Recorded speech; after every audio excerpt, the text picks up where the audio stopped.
Okay, is everyone ready? We'll begin. Good morning, everyone, and welcome to the Virginia City Council Chambers. This is a regularly scheduled Committee of the Whole meeting. We'll call this meeting to order. Today's date is Tuesday, June 3rd, 2025. The time is 9 a.m. We are going to be deviating from the agenda today for a little bit. First, we'll have items 1 and 2. Item number 3, Bob Vos from Kitty and Graven will be a little bit late, about 10 o'clock, so we'll hold him in abeyance until he comes. And then after the presenters and appearances today, we're going to move to item 8 on the agenda, personnel. Councilor Motley has another commitment, and so we'd like to discuss that before we move back to the regularly scheduled agenda process. So, and that being said, welcome everybody to the council meeting. Welcome Cross Anderson representative and John McNamara from Wold Architects and Alex Perez and Victor Lund from St. Louis County to come up and talk about the program. And Jim Rosvid, our Public Works Director, thanks for being here today. So without further ado, we'll turn this part of our agenda over to our City Administrator, Britt C. Bennis. Britt? Thank you. First item on the agenda is Alex Perez from State of Minnesota, Vic Lund from St. Louis County regarding the overview of the Hoover Road and Borgen Road exchange and MnDOT project at US 53 and 10th and the 9th Street North. Good morning. Would you just turn the light on to the green there? And Mr. Perez, Mr. Lund, it's been a while since we've seen you, so welcome to the Committee of the Whole meeting. Thank you. Yeah, let's turn this out. Good morning, Good morning, Mr. Mayor and council members. We're here to talk about 3 items. The roadway swap, which includes Borgen Road and 9th Street, Borgen Road and Hoover Road. And second would be the city boundary issue. And third would be the CASA 102, Highway 53, and 9th Street North reconstruction project. We're handing out some handouts real quick. I do have should have extras.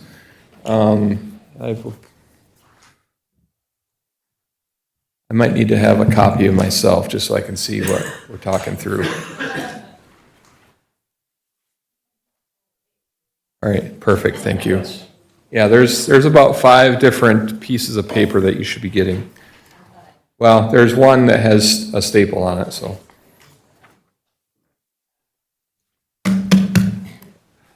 Apologize for all the paper, but there's a few things we need to walk through.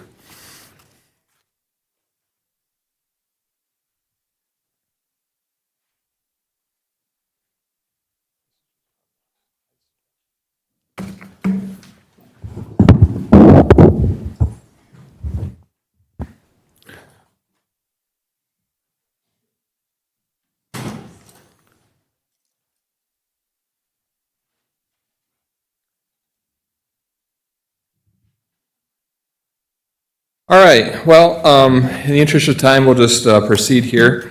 So first, let's talk about the CASA Municipal State Aid Street swap.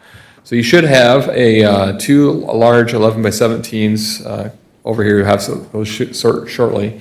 2 11 by 17 pieces of paper, and on one of them it identifies Hoover Road between US 169, the interchange, up to 9th Street North, as well as Borgen Road between US 53 up to Trunk Highway 37. And that is a proposal that we came to the City Council with, I believe it was last year sometime. And the idea is that St. Louis County would exchange Hoover Road for Borgen Road, and then vice versa, City of Virginia would exchange Borgen Road for Hoover Road. We've worked through the state aid process in terms of what implications there might be, because Virginia being a state aid city, you do have a municipal state aid street system, of course the county has a county state aid highway system. And so the mileage, looking at the draft agreement here, Hoover Road is 0.76 miles in length, Borgen Road is 1.75 miles in length. Upon if this were approved, the change in mileage within the city for the county state aid highway designation the mileage would increase from 0.76 to 1.75. And for the city of Virginia, your municipal state aid street mileage would decrease by 0.88 miles, okay? The city of Virginia will have to work through a designation process with the state aid division at MnDOT. St. Louis County will be a part of that process just to make sure it gets shepherded through appropriately. We've done this before.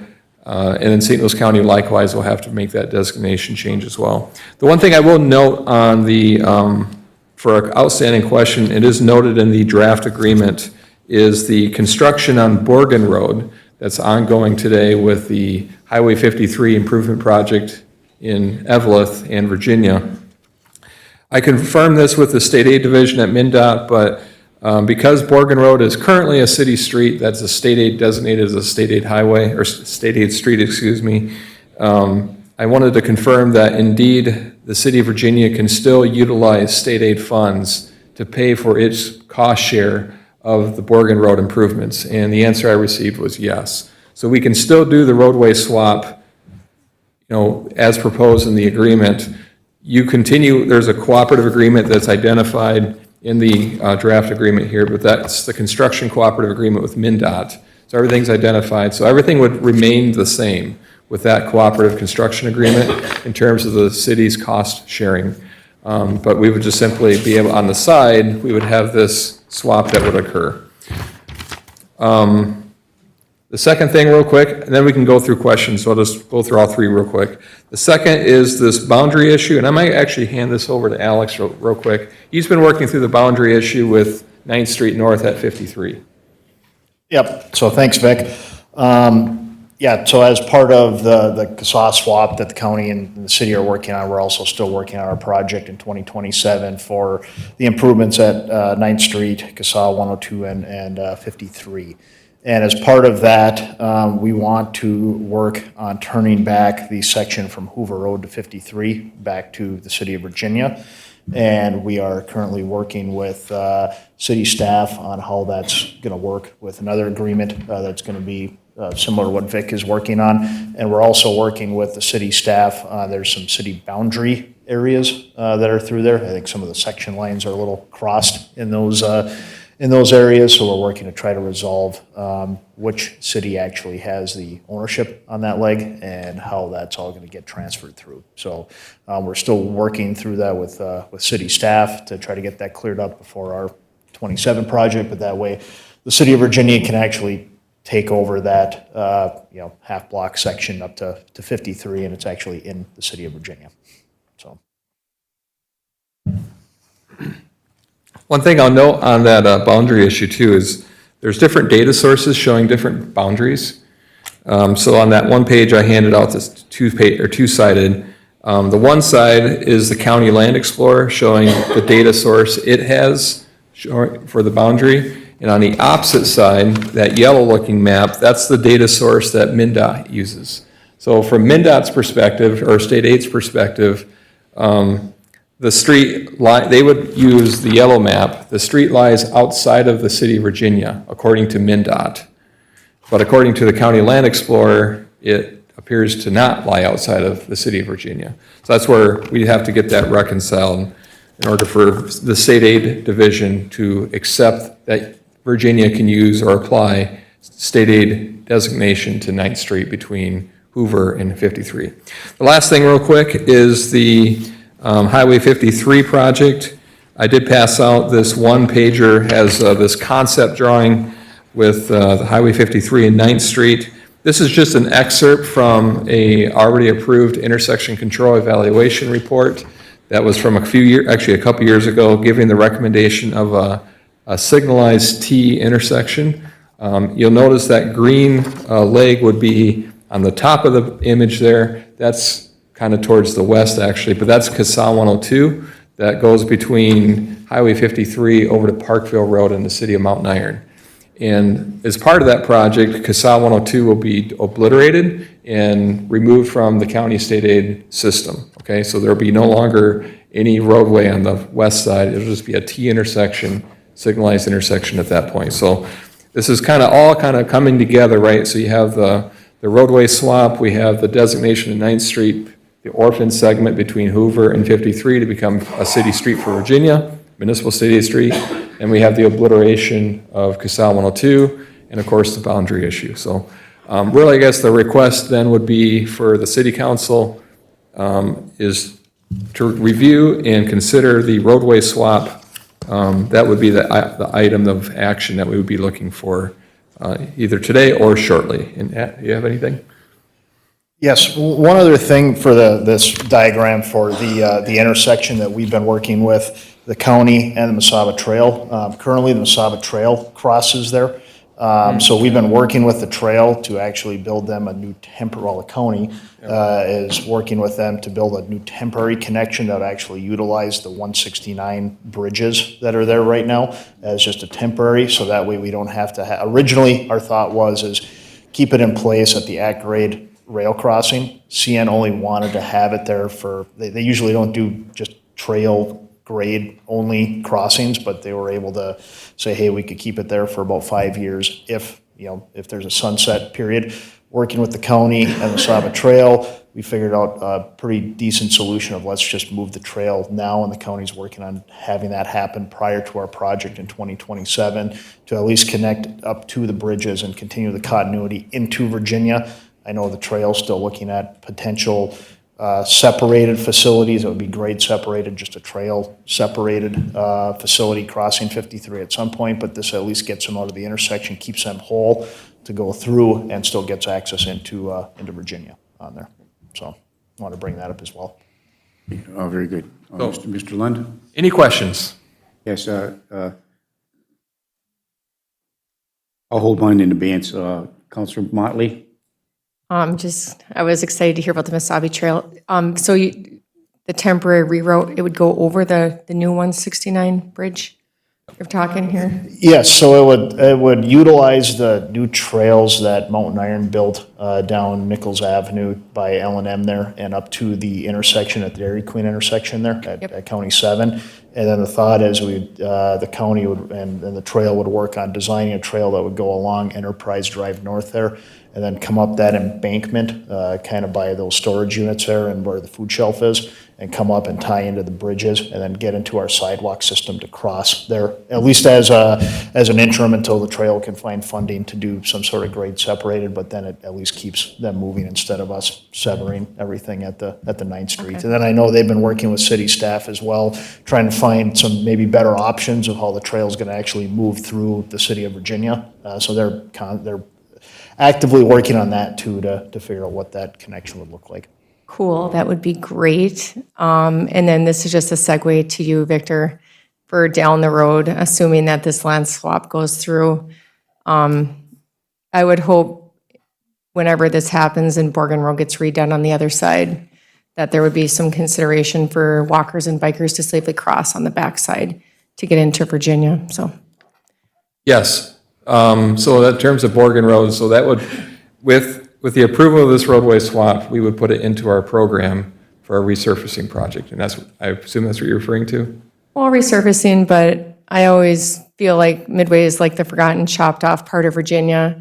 We don't have a safe way for bikers, hikers, anything to get from Midway to the Mesabi Trail. Oh, okay, I see what you're talking about. And there's a tunnel underneath the road there, but it's not accessed for biking or anything because there's no existing trail, but anyway. Well, St. Louis County is willing to be a part of any discussion, so we're happy to be a partner of whatever. Okay, thank you. Thank you, Mayor. Thank you, Councilor Motley. Councilor Paulson. Mayor, okay, so a lot of moving parts going on. The only one question that I feel like came to my mind is on these two right here. Yes. Okay. When the boundary line is determined, and if Virginia does have that little section on the west side of 53, that I would assume that would need to be vacated by the city. Because that's going to go, this is not, I don't know what, it's Park Old Highway Oh, 169. Parkville. Oh, okay. yeah, so the roadway itself will be cut off there, right? As far as, where the city boundaries go, like I said, we're working with the staff to figure out. It'll probably end up being, the city of Virginia boundary just on that west side, just so it just cleans up kind of where the boundary lines are on there, so. So and that's going to be closed off permanently, is that correct? Yep. So we would need to take an action then to vacate that street, is that right? No, No. no. Let me share this real quick. All right, so on the west side of 53, the only public road currently that exists is CASA 102 from 53 to Parkville Road. Beyond Parkville Road, it's obliterated already. Right. So that portion of CASA 102, then the county would undesignate, vacate, and it would be obliterated. County would do that. The county does all that. City doesn't The have city has nothing Okay. to worry about. That was And my on- only question. and on the east side, there would be through a cooperative agreement for the city of Virginia to take ownership of that short section of 9th Street North. Got it. Okay, thank you for that clarification. Thank you, Mayor. Thank you, Counselor Paulson. Counselor Johnson? Mayor, I would move to direct staff to continue to work and present the final agreements for these projects. Support. Moved by Counselor Johnson and supported by Counselor Motley. Is there any further discussion? Hearing and seeing none, all those in favor signify by saying aye. Aye. Aye, opposed, motion carries. While I have the two of you, in particular, Mr. Perez, I just want to throw this out there for some additional discussion. It has nothing to do with this particular roadway, but it does to do with Highway 53, as we've discussed before. I know you know what's coming. Yep. The Cuyuna Drive issue that we continue to have some issues with. I'd like to sit down with our staff and maybe schedule a meeting with you to try to figure out something, because that J-turn that was constructed to go into past Midway Drive, Highway 53, straight down Vermillion Drive, has created a myriad of traffic problems there. They come off that roadway system, and the cars have to dash across because there's limited view coming around that corner, like it would have been at Cuyuna Drive. So just to peel away the onion, we have to do something about that, because the citizens are really concerned about that. They've actually put cameras up and took a look at some of the footage here, and these cars are coming right across, straight down the road. It creates, but they can't make that left turn. Those big trucks that want to deliver to Range Rental, they want to deliver to the Dairy Queen, so that they can't get that, they can't make that turn around there. So we have to figure something out there. So we'll be asking to have a meeting and maybe talk about that, see if we can find a solution. So just keep that in mind, if you would, please, Mr. Perez. Thank you very much. Any other questions regarding this project? It has been moved and supported, and we have voted on that. Anything else for Mr. Perez or Mr. Lund? Thank you very much, as always, very comprehensive. Thank you. Thank you.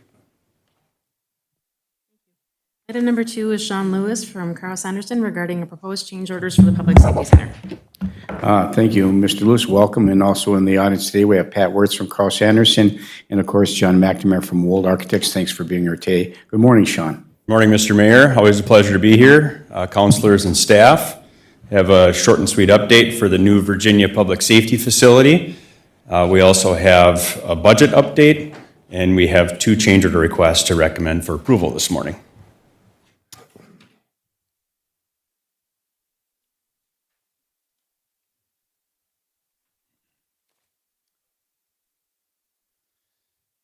Tis the season.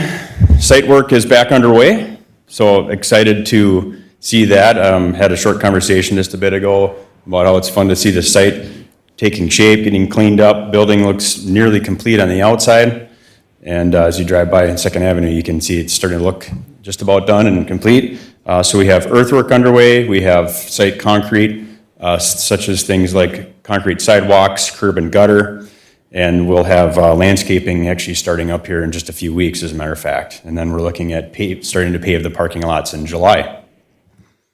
Acoustical ceilings have been underway for a while. This picture here is of the main lobby, the main entry on the south side of the building, in the center part of the building. You can see the secured entry also taking shape there as well, and wanted to also illustrate that we're starting to actually put in acoustical ceiling tiles, which is a real good indicator of the project nearing completion. Ceramic tile is another great indicator, seeing finishes coming in, and indicator of a project nearing completion. And then we're also starting in on plumbing fixtures, things like toilets and urinals and sinks. And that'll be going on for the next few weeks as well. So always good to see tile getting completed. We have several rooms that are finished with tile.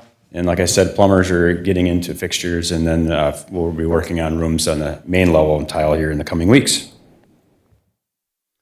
Casework, this is actually the kitchen area, and the day area, and the kitchen in the day area. So a lot of casework has been installed. Most of it's already been installed throughout the building, as a matter of fact. You can see a lot of painting's been done. So another good indicator of the project starting to wrap up. Quick update on the solar array system. Last time I was here, we recommended approval of the solar part of the portion of the project to move forward. So procurement's underway, and we have actually started work out in the field on some of the items for solar, and we've procured most of the equipment and materials that we need for that, and a few more will be trickling in the next couple of weeks. And right now we're concentrating on the roof portion. I have one more slide illustrating, again, a reminder on how the layout goes for solar. We're starting on the roof portion first because that's currently available space right now.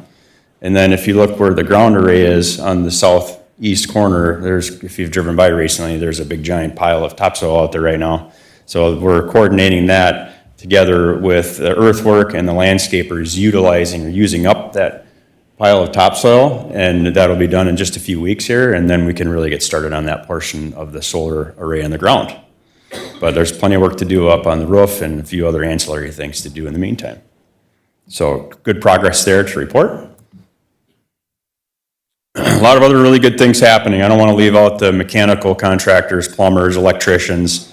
They're also diligently working away on a lot of other things. I should also say we're down to about 2 months left on the construction portion of the project, and then we'll start moving in furniture and fixtures, and right now we're still on track for fully operational sometime in September. Project's on schedule, under budget, in really good shape overall. Have a budget update we'll share here real quick as well. So we'll hand out a paper copy, and then I've also got a electronic copy on the PowerPoint here too. So Mr. Lewis, as they're passing this out so we can take a look at the budget and follow as we go. I know we have it up on the screen, but we'll have the hard copy as well. Where the solar panel array is going to go, it's been a big concern for me from the very beginning, and we're going to have to take some steps to ensure the safety and security of those solar panels, because they're going to be right along Railroad Avenue, where we have a myriad of activity that goes on there, and it's ripe for vandalism, criminal damage, and those kind of things. So we're going to have to take some steps. I know there's going to be fencing around there to accommodate that, and the police department will be there. I guess my question is I don't know if there's any of the camera systems that are currently being installed around the building, if they're going to have the capability of monitoring that area and moving forward. So we'll take a look at that later on down the road, but that was my concern with respect to the solar panel array itself and as far as the ground array. So Councilor Motley? Yeah, just a quick question. I think I asked this before, and I can't remember if it was answered or not, so I'm going to ask it again. What's the life expectancy of these solar panels? 10, 20 years, 15, Okay. 20 years. So is it the B3 is what we have to do in order to get the lowest interest rate with the bonding? Yeah. Okay, Correct. so hypothetically, when these things fail before we have the building paid off, will we be forced or required to replace them? The 10 years, I think we looked at that once before. I believe the B3 requirements extend through for 10 years, if I'm not mistaken. We'll double check and get back to you on that for sure. Okay. Just curious, thank you. And with the option of extending based upon what the state requirements are moving forward, so they can move that down the road a little bit too as well. So thank you. Yeah, great question. Yeah. Also, a great point you bring up too, Mr. Mayor, on security around the site. That is something we're going to touch on here in a moment. And we're going to talk, Britt and I wanted to talk a little bit about looking at a list of potential enhancements items. As you can see, and I'll segue with that on the budget here, we're in really good shape. Thank you. Yes, sir. So I'll address that in a moment, if that's okay, Mr. Mayor. Yes, fine, thank you. So you can see on the overall budget, everything's updated here. You can see in the green section is the current funding available for the project. The main number that I want to point out is $662,000 is what we currently have remaining for owner contingency funding on the project. So, and then there's, I'll just keep going here, and balanced budget, of course, on the back page, the copy we handed out should be double-sided.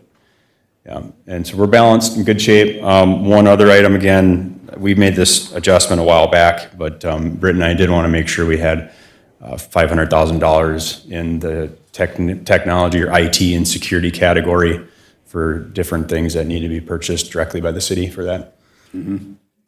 Hold a thought on the $600,000 owner contingency fund, because we're going to talk about that a little bit too here in the next coming slides. One to point out again is the change order and contingency log that we've been sharing along the way. Again, $662,000 owner contingency fund. Again, in the interest of this not being minuscule on the screen, the current or the previous change order requests that we've brought to the council and talked about and approved are up above, so they're not shown here. These are anything that's changed since the last committee of the whole. Just to explain that real quick. So we're caught up on owner change orders right now, including USDA's portion of authorizing those change orders, and we've got subcontractor change orders out, and all of that's in process in good shape. That's what you're seeing in the top 4 lines. And then the next 2 lines are change order request number 46 and 47 that I'll address in a moment, for a total pending of $38,579. But you can see we've got the $662,000 of contingency to utilize for paying for change order requests. So the 2 change orders we have to recommend today, one is change order request number 46 for additional wall anchors, and I should elaborate a little bit. Those are actually safety anchors or anchor points, more specifically, for the fire department's training. So part of the intention or part of the purpose of the facility is to offer a space for do training for the fire department, including the training tower, and a lot of that has to do with safety anchors and things like that. So as this fire department, we've walked through with the fire department, we've identified some enhancement areas to add value to the building and to the project, and this is one of them. And like Mr. Mayor, if you want to, I don't know if you want to pause at each of these like we have in the past. Sure, let's go one by one, so refreshing our mind with that request moving forward, which I have no issues with. I know what training on is required for anchor points for repelling whatever need to be done. So we'll move for any questions from the council on this particular change order. Councilor Paulson. Thank you, Mayor. So on this one, Sean, what is the welding, what kind of welding does our, or maybe you can explain, what would we need that change for? The change order request number 47. 7, Yeah. PR 64. Yep. Great question, Counselor. Thank you. That one specifically is for adding the ability to provide exhaust in the tool room, A104, so that the fire department can weld in there. Welding was added in a previous change order request a while back, and then this was one that was identified. If the fire department's intending on welding in that space, it needs to be ventilated accordingly. Sure. And then who does the welding? You guys all do welding? In the urban search and rescue, we weld, we cut, we place to practice.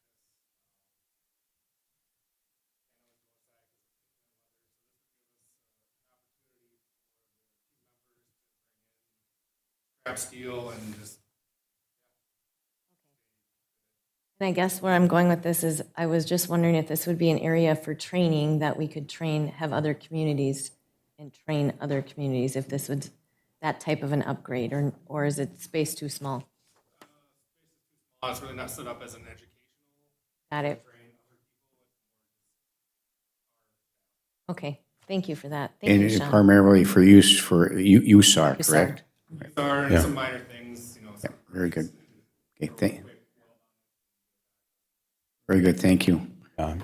Thanks, Deputy Chief. So did we want to take each one at a time with a motion? Instead of doing them all at once, we'll have to do them individually anyway. So any questions, concerns, comments, or more, action by the council with respect to this particular change order request? I will move change order 46, PR 61. Okay, Councilor Johnson moves to approve change order 46. Is there support? Support. By Councilor Motley. Is there any further discussion? Councilor Paulson. Sorry, in the packet, it's item A, change order 47 first, change order 46 second, but we're taking 46 first? Correct. Okay, okay. Yes. Moved and supported on change order 46. Is there any further discussion? Hearing and seeing none, all those in favor signify by saying aye. Aye. Aye. Opposed? Motion carries. Thank you. Okay, next change order, Mr. Lewis.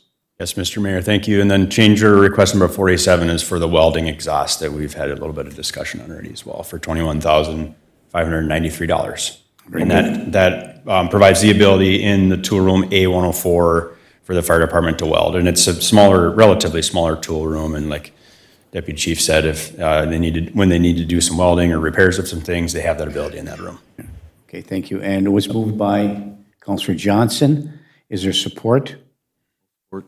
By Councilor Freelieb. Is there any further discussion? Can I just, Councilor Freelieb. so like, is this a portable welding machine that could be used elsewhere? Like, I think there was some discussion about the possibility of creating a maintenance bay at some point. Like, I was down at Public Works the other day, they talked about how convenient it would be to, rather than have to bring the ambulance over there, to work on them there. So, I mean, is there any possibility where they would be able to utilize a bay for maintenance items and/or, you know, welding type situations?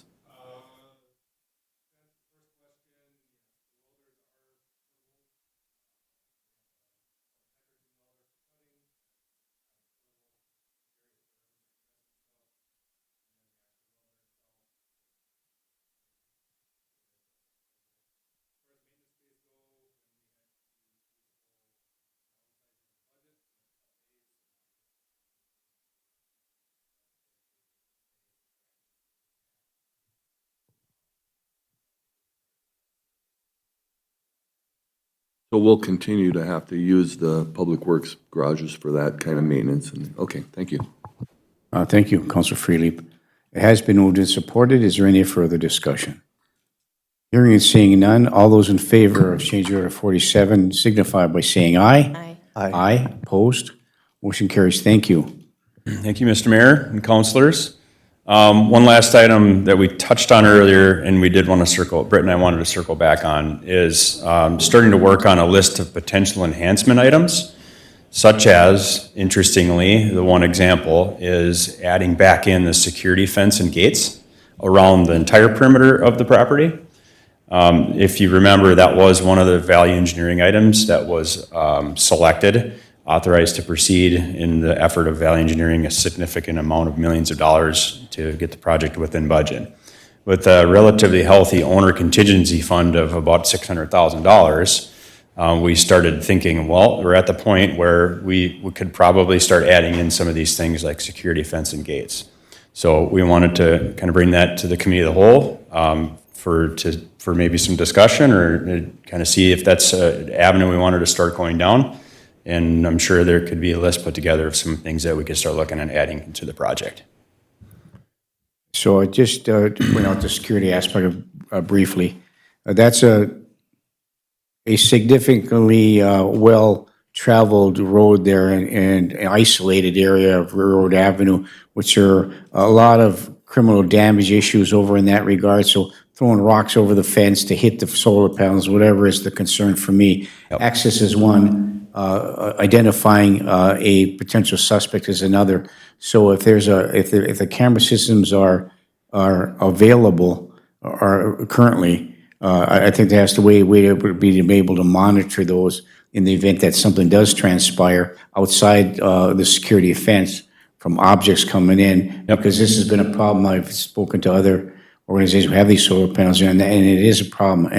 And that's in areas where it's pretty well lit. but this is going to be in an area where we're going to be kind of isolated there. So looking at that, I think is important moving forward, so. Yeah, we'll check into that specifically for surveillance, Mr. Mayor. Okay, thank you. Any questions or comments regarding the value engineering for the potential enhancements such as the security fence gates? And when you look at that, you'll come back to us with some numbers, correct? Absolutely. Yep. Thank you. Yep. We're just kind of putting this out there to make sure that we're on the same page with the committee of the whole to start down that avenue of looking at some of these things. Okay. Okay, next item. Okay, and then, like I said, MEP again is an acronym for mechanical, electrical, plumbing. A lot of work going there. I don't want to do a short presentation without saying that we have excellent trade partners out there on the project as well. So every one of them's working really hard and definitely contributing to the effort of a successful project out there. So I'm really grateful for that myself. Also have window installation wrapping up, really down to like one window left on the project. It's our access point for second level for getting in lots of things upstairs, and that's really the last one to get finished. And then overhead door completion, painting, a lot of painting, that's just about wrapped up, as a matter of fact, and tile, have a few weeks left of that. Casework is also just about wrapped up. One other exciting milestone, our doors and hardware. So we're looking at starting in on actually hanging and setting doors and hardware. So it's always good to see that going into a project. And then, like I said, lots of work getting done. We're averaging anywhere between 50 to 70 workers on site a day right now, which is a pretty good size crew of tradespeople for about a 50,000 square foot project. Solar array is underway, site work. Next couple of months, we'll see a lot of site work happening out there to wrap things up. Are there any questions at all? Just one for the information for the general public for this recording for Access TV.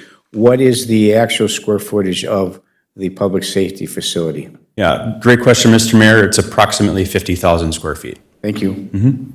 Anything else from Mr. Lewis or Mr. Wirtz or Mr. McNamara from Old Architects? Great project. We're nice to see that we're on budget, and we've been minimizing as much as we can the ancillary issues with respect to change orders. Some of these are requested by our staff in order to accomplish what they need to do in this facility. So we're on track and looking forward to it getting done. Councilor Paulson. Thank you, Mayor. I know we're going down to item 8, but under finance, item 4 and 5, I just have one quick question. And do any of these, Sean or Chief, pertain to the FF&E portion included in the budget? Or are these Sprint Medic program items specific? Okay, so none of that will come out of the FF&E? Okay. Not that I'm aware of either. If you were going to leave, I just wanted to address that real quick. Thank you. Yeah, thank you, Councilor Paulson. Thank you, Mr. Lewis. Any other questions for us? Very good. Thanks for coming. Yeah, Appreciate it. my pleasure. Very much. Have a good day, everyone. You too. So if we could deviate from the agenda and move on down to item number 8 regarding personnel so that we can discuss this. I know that Councilor Motley would like to have some discussion about this as well, and she has to leave before the middle of the meeting. So let's move down to item number 8, Britt. Item number 8, if it's okay, Councilor Paulson, is the chairperson from Personnel. Do you want me to continue, or would you like to go? Okay. Let's see. So if we go to item 8A, recommend approving the creation of the position of the Detective of Evidence and Digital Forensics in the Police Department. We had Chief Mattson come before us at the Personnel Committee meeting. That was on May 19th, and explain a little bit more about how the department is actually changing and the need for this position to be created. So this basically is in alignment with where I would say the department as a whole is moving into. And the forensic collection, instead of, is it chain of custody? Yes. It was chain of custody that was talked about, and it's heading it to the BCA. So there's a lot of chain of command issues and time constraints. So Chief thought that this is a better fit, this new position, moving forward for the department overall. So it was recommended to approve that creation of the position, and you can read that in the packet as well. So did you want to act on that? Let's act on that one, then I'll have, just a brief discussion. Looking for a motion recommending the approval of the creation of this position of Detective of Evidence and Digital Forensic in the Police Department. So move.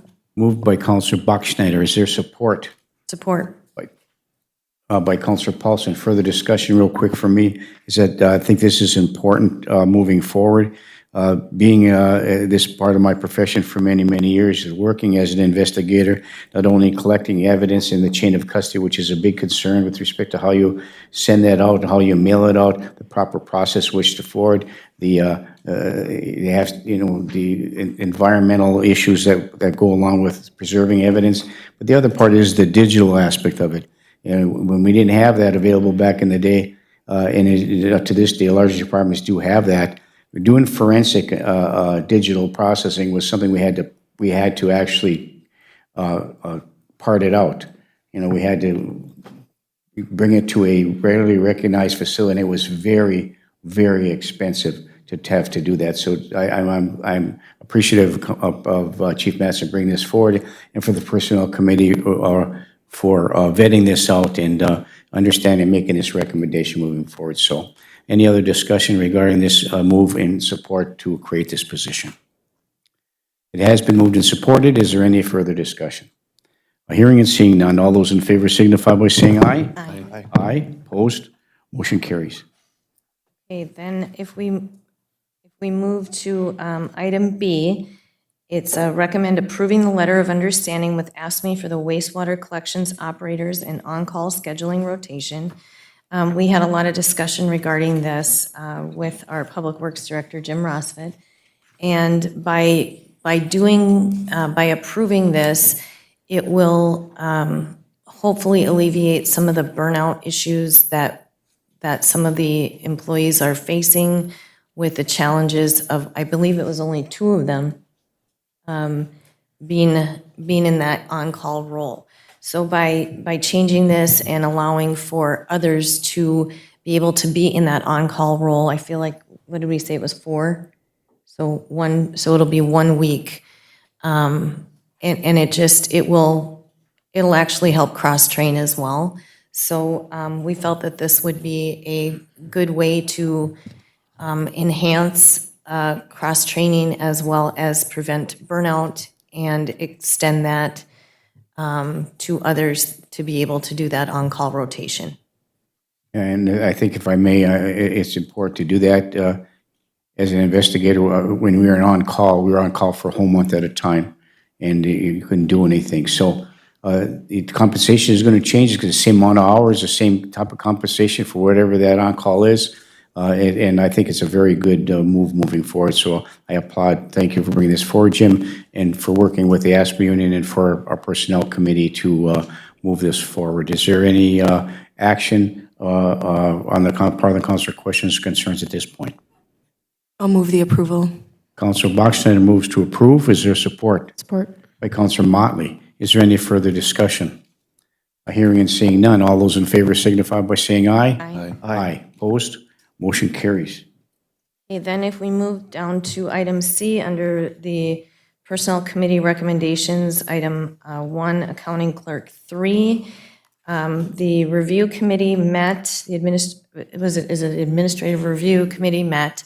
There was a request for a review of their job description and changes to it, as well as a change to the overall wage. And after reviewing the changes, it was recommended to change to a level 4, and the Personnel Committee felt that because we are currently underway reviewing our finance director and HR and safety positions, that we leave the accounting clerk 3, the status quo of what it was, no changes to that job description, as well as no changes to the current wages. And that was recommended by the Personnel Committee. Okay, thank you. Looking for council questions, actions. So move. Councilor Bachschnider moves to approve the recommendation of the Personnel Committee regarding County Clerk 3. Is there support? Support. Further discussion, Councilor Johnson. Thank you, Mayor. Personnel Committee is separate from the Review Committee, correct? What was the recommendation of the Review Committee? Councilor Paulson. The recommendation of the Review Committee was to approve both the job description and the wage increase. And that Review Committee met in January, February, and part of March prior to us knowing that our current finance director, who wears many hats, was going to be going into phased retirement. And the Personnel Committee, after much discussion, felt that those job descriptions should remain the same as we have changed the job descriptions for the finance director, this HR coordinator, and the safety duties, I think, will be within HR. So we've kind of not overhauled, but we've really looked at it overall. And the work that the accounting clerks 3s are doing will remain the status quo going forward. And the changes were actually made then at the HR director finance director and HR coordinator. So those were the changes that we made. Councilor Johnson. Thank you, Mayor. I guess my concern is that a contract review committee had some recommendations, and I appreciate us wanting to wait, but I also have concern that waiting, our folks are doing more, not right now, than they normally would be doing on several levels. So I think out of respect for the review committee itself, I will be voting no on this, just to make sure that they're validated, that their work was heard, and that their recommendations are valid as well. But I understand waiting until we iron out the leadership in that portion of the city. Thank you. Thank you, Councilor Johnson. It has been moved and supported to abide by the recommendation after the review committee met and the recommendation of personnel to leave the positions as is. Is there any further discussion? Hearing and seeing none, all those in favor signify by saying aye. Aye. Aye. Opposed? No. A roll call, please, Pam. Motley, Yes. Paulson, Aye. absent. Bachschnider, Aye. Friedlieb, Aye. Huffy, Aye. Johnson. No. Motion passes 5-1 with one absentee. Thank you. Okay, then moving to item C, number 2, administrative assistant under Parks and Recreation. So that job description was actually updated to reflect closer the duties that the employee is currently performing. The Administrative Review Committee also reviewed the language changes and approved the language changes, and there was no wage increase recommended. And the Personnel Committee also met and discussed the changes to the job description, as well as the wage at no change, and we are comfortable moving forward to recommend the changes of the job description. Thank you, Councilor Paulson. A move to approve by Councilor Friedlieb. Is there support? Support. By Councilor Bachschnider. Is there any further discussion? Hearing and seeing none, all those in favor signify by saying aye. Aye. Aye. Opposed? Motion carries. Okay, item D, recommend approving the updated job description for the utility worker park. And again, those changes were made because I feel like, I don't know if that was the review committee, if it was just employees. We updated the job description at the Iron Trail Motors Event Center, and these two job descriptions mirrored each other. So because we updated one, we needed to update the other one. Okay, so it's just basically mirroring and making sure that it's updated accordingly, item D. So we recommended approving those updated job descriptions for the utility worker. I'll move to approve. Counselor Motley moves to approve the recommendation by the Personnel Committee regarding the updated job description for the utility worker in the park. Is there support? Support. By Counselor Bachschnider. Is there any further discussion? Hearing and seeing none, all those in favor signify by saying aye. Aye. Aye. Opposed? Motion carries. Okay, item E, review the updated finance director job description. And I just really want to say thank you so much to Britt and to Sherry and to all the staff that worked on this, as well as the personnel committee. We met several times. And I feel that this is a very good, well-rounded job description of what the current finance director does, as well as separating out any of the, what we did is we separated out any of the HR duties or safety duties that were, if there was any in there, they were removed. And then updated it with some minimum qualifications. And you can read what those were. I don't know if there's, in the packet, it's not redlined, but I feel like, is it redlined in the online version? I don't know. No, it's just the overall. So there was quite a lot of red line, but we felt that this accurately reflected what we will be currently looking for in a finance director. So we are comfortable moving this one forward as well.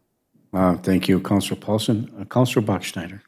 Thank you, and thank you to all of our staff for the work on this. The only very, very minor edit I think I would recommend is on page 140 of the packet, under the work schedule. I do think that we should list out that every other Tuesday we meet in the evenings, and we would want that person there just because we know that. Other than that, though, I think that this looks really great, so thank you. Yeah, I think it's an option that our city minister has. I don't necessarily think it has to be in the job description, but if you want to put it in there, I'm fine with that as well.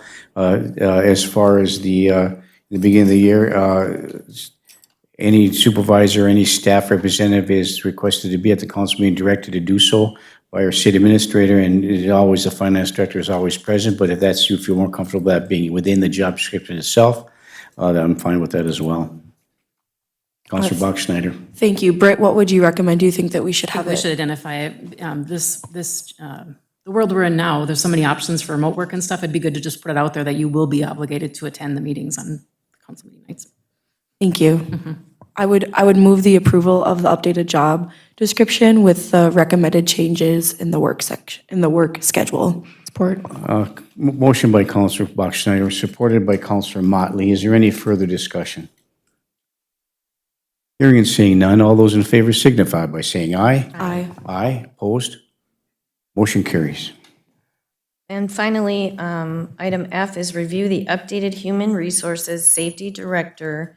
And I feel like it's going to be coordinator, right?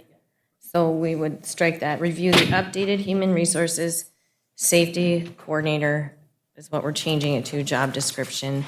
And again, we met as many times on this one as we did on the finance director. We made a lot of changes regarding, first we took safety out, then we put safety back in. And so there's just I guess the major difference or the major addition is that, so these two positions are both at-will positions and they're confidential positions. And after reviewing the League of Minnesota Cities recommendations, it was our, well, I don't know, we found it in other governmental sources that payroll payroll is a confidential duty or job. So payroll is now going to be under the duties of HR. So it will be an at-will confidential employee position. So that's probably the main change to that job description. And that is to allow for continuum of confidentiality with payroll responsibilities. And it was recommended that this be approved. Thank you, Counselor Paulson. Counselor Bachschnider? Thank you. Same question on this one is, are we going to be asking our HR director to be at council meetings every other Tuesdays in the evening? And if so, I think we should list it. I know we didn't have that discussion at personnel just because our finance and HR person had been combined in the past. I don't know that this position is a one that needs to be at the council meetings, whereas the finance director really should be at the council meetings. Perfect. This one, I think we could leave it open that if there's something pertaining to a HR-related issue, they may want to attend, but I don't think we need to require that they come to the meetings. And yeah, I agree. I think that if it's an at-will employee and it's other the duties as assigned, if he needs to appear before the council, it was at direction of the city administrator. So I'm fine with that as well. Thank you. Bachschnider. One other thing that I had noticed on page 154, about halfway down, the bullets for what we're looking for under minimum qualifications, the final 3 bullets were the exact same as what we had for the finance director position. I'm wondering if those 3 just need to be changed to update the HR position. Sorry about that. Yes. No worries. Good catch, thank you. Good point. With that, I would move the approval with the updated change to the advertisement of the role. Support for discussion. Moved by Counselor Bachschnider, supported by Counselor Johnson for further discussion. Further discussion, Counselor Johnson. Thank you, Mayor. In the HR job description, I don't remember seeing it, but does our HR director have the ability to issue, to address HR problems? And one of the concerns that I felt before was that the position didn't have the ability to actually say, you're doing something wrong, this is what I'd like to do. And I want to make sure that our HR director has the ability to, if they see something wrong, that in coordination with Britt or whomever, the department heads has the ability to issue the appropriate corrective actions. And I know that previously that there was a feeling that that was not an issue that could be done. Britt? Yeah, I do believe this position, it's inherent in what the job is, and yeah, I do think it has the ability to discipline, as required, Okay, I just want to make sure that Yeah, yep. that the person that has that ability moving forward to work with you, especially Britt, when something comes up and needs to be addressed. Thank you. Thank you, Counselor Johnson. It has been moved and supported. Further discussion, Counselor Freely. So with the shifting of the payroll responsibilities into the Human Resources Safety Director Coordinator position, does that eliminate an existing position in that department? Not necessarily, it modifies a position description. Like, will it lessen those responsibilities and Yes, or change, it would modify the duties, it would just be changed. it'll be maintaining the same number of employees that we currently? I think that's a discussion we'll have when we have this, especially when the new finance director comes in. I hate to decide anybody's fate for them. I'd rather have the finance director have an input on that and how they would like to see their department structured. Thank you. Thank you, Counselor Freely. It has been moved and supported. Is there any further discussion? Hearing and seeing none, all those in favor signify by saying aye. Aye. Aye. Opposed? Motion carries. Thank you. Thank you, Counselor Paulson and the Personnel Committee. Let's move back up to item number 3. Is Mr. Vose from Kennedy and Graven available now? Jump on my Teams here real quick and see if I can. It'd be available at 10 o'clock. Yes. If not, we'll move on to the next items on the agenda.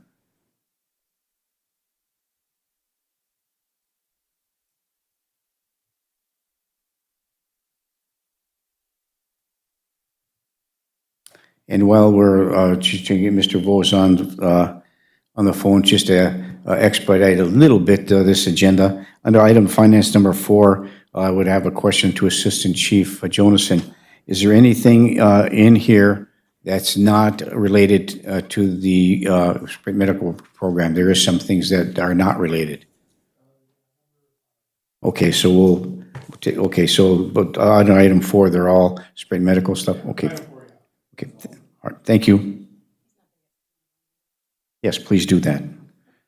Mr. Vos isn't ready yet, so we'll go on to item number 4. Approve the following purchases for the Sprint Medic program. One moment, please. Pam? Thank you, Mayor. So, on both of the last two job descriptions, can we also include to approve the advertising? Because the ad was in the, we amend those motions to. Yeah, we should, and then thank you for that, Pam. Appreciate that. We didn't catch that. So moved by Councilor Bachschnider to advertise as their support. Support. By Councilor Johnson. Further discussion? Hearing and seeing none. All those in favor signify by saying aye. Aye. Aye, opposed, motion carries. Thank you, Pam. Okay, number 4, please. I would move that we authorize staff to create the proper resolutions for Tuesday night's meeting, as all of these are reimbursed through the MEDIC program and necessary for the program to be successful. So can we make it on one motion, or do I have to go in individually, Pam? Thank you, Mayor. We don't do resolutions for anything under 25,000. So there would be a few that would have to be approved. So we could approve them all, and then I would just separate the ones that do need resolutions for the council meeting. Okay, so. That's okay, Brian? That would be my wish, is to expedite them, since we all, I mean, there's not much we can do. So I would just ask for one quick clarification from our city attorney. Brian? Thank you, Mayor. So I agree with Pam, but for purposes of today's discussion, I think what we could do is we could take them as one lump motion to forward them all to Tuesdays with proper documentation. I would amend my motion accordingly. Okay, Councilor Johnson moves to move to the city council meeting the approval of item 4A, B, C, D, and E, and F for the council meeting for additional discussion. And Pam will prepare the proper resolutions on those that are required. Support. Moved by Councilor Johnson, supported by Councilor Motley. Further discussion, Councilor Bachschnider. Thank you. To confirm, this is all grant funded, is that correct? This is a, Yep, it's part of the state, a Sprint Medic pilot program funded by the state. thank you. Okay, thank you. Councilor Bachschnider, moved and supported. Is there any further discussion? Hearing and seeing none, all those in favor signify by saying aye. Aye. Aye. Opposed? Motion carries. Item 5, please. So item 5 is to replace 2 of our MDCs, mobile data centers, in our apparatus that have died. Currently, the computers that we're using for MDCs were initially made back in 2010, so they're 15 years old. We've limped them along as far as we can. And the company that we usually send our computers to no longer exists. So being that these computers are 15 years old and we need them for operational reasons, I need to replace 2 of them right now. We did put future MDCs, hopefully in our 26 budget, but we need these 2 right now just to maintain operations. Is there money in your contingency budget or in your equipment budget for this purchase? Computers, nope, we've burned through that, but overall fire budget, yes, we'll be okay. You can move some numbers around to accommodate? Yes. Thank you. I will move approval of purchase. Councilor Johnson moves to approve the purchase of the 2 docking stations laptops for the fire department in the amount of $6,880, supported by Councilor Motley. Is there any further discussion? Hearing and seeing none, all those in favor signify by saying aye. Aye. Aye. Opposed? Motion carries. Thank you, Chief. All right, thank you. Have a good day. We do have Mr. Vos on the phone now. Okay, item 3, Bob Vos, Kennedy and Graven, regarding the update on the Mediacom contract. Good morning, Mr. Vos. Morning, Mayor and Council. How are you today? Fine, and yourself? I'm doing well. It's rainy and you're sending a lot of smoke down to us in the Twin Cities, but other than that, we're good. Yeah, we got big fans going on. They're sending it south. Yeah, I guess. So what do we have? Yeah, if you'd like me, Mayor and Council, to proceed. Yeah, so we spoke about your now expired franchise contract with Mediacom. We spoke about that a couple of months ago. You gave some helpful direction on some points you wanted to see covered in any renewal franchise with Mediacom. I took notes on your input on that, and we ultimately prepared a proposed renewal franchise that we sent on to Mediacom toward the end of March, I think it was, beginning of May or April. And we've since then received now in the last month, several weeks, a response from Mediacom's lawyer, Jane Bremer. Jane and I have worked together for decades and have disagreed and agreed about various things a lot of times. I wasn't surprised. I did expect to get some pushback from her and from her client Mediacom. I guess, to be honest, there's a little bit more pushback than I might have expected. In this case, there's more redlined out provisions than I might have expected, only because, as we discussed the last time we were together, Mediacom missed its opportunity to protect its federal rights to a renewal. And that's a complicated story that I tried to tell you last time, and tell me if you want me to explain that again. But they had an obligation to invoke their rights and missed their opportunity to do that. And so that gives the city a lot more leverage in seeking the terms that it wants in this renewal franchise. So there are a few more red lines back from the company than I expected. Most of those, frankly, are what I'd call lawyer issues, drafting issues, legal issues that I would intend to, without getting any direction from you, just simply say no to or not accept a number of the changes. But there are a couple of things where they've pushed back that the council may want to give a little bit of feedback. And I guess the two that jump out at me, obviously, any of the changes they're proposing are fair game if folks want to talk about them. But the two that jumped out at me are that council had wanted to have a relatively short franchise term this go around with Mediacom, a 5-year franchise term. As I described to you last time we talked, cable franchises historically have been 15-year contracts in Minnesota. That's the longest that Minnesota law allows, and that's what most cities and companies have done. You said you wanted a relatively short term, a 5-year term. Mediacom has redlined that out and proposed a 10-year term, so sort of in between the traditional 15 years and the 5 years that you proposed.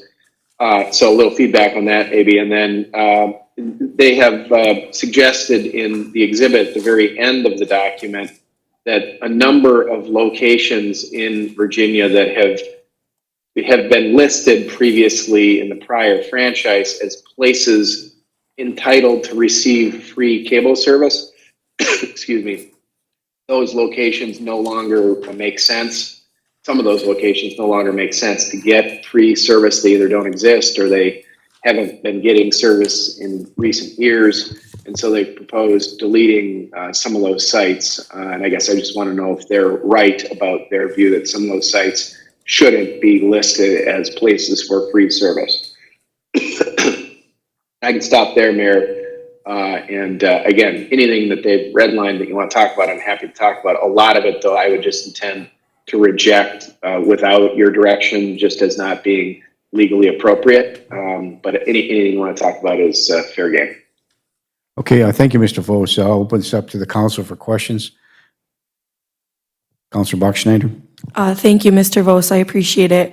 Those were the two things that I had primarily pointed out when reading through this as well. Why were we back to 10 years? And then in the agenda packet, page 83, but Exhibit A.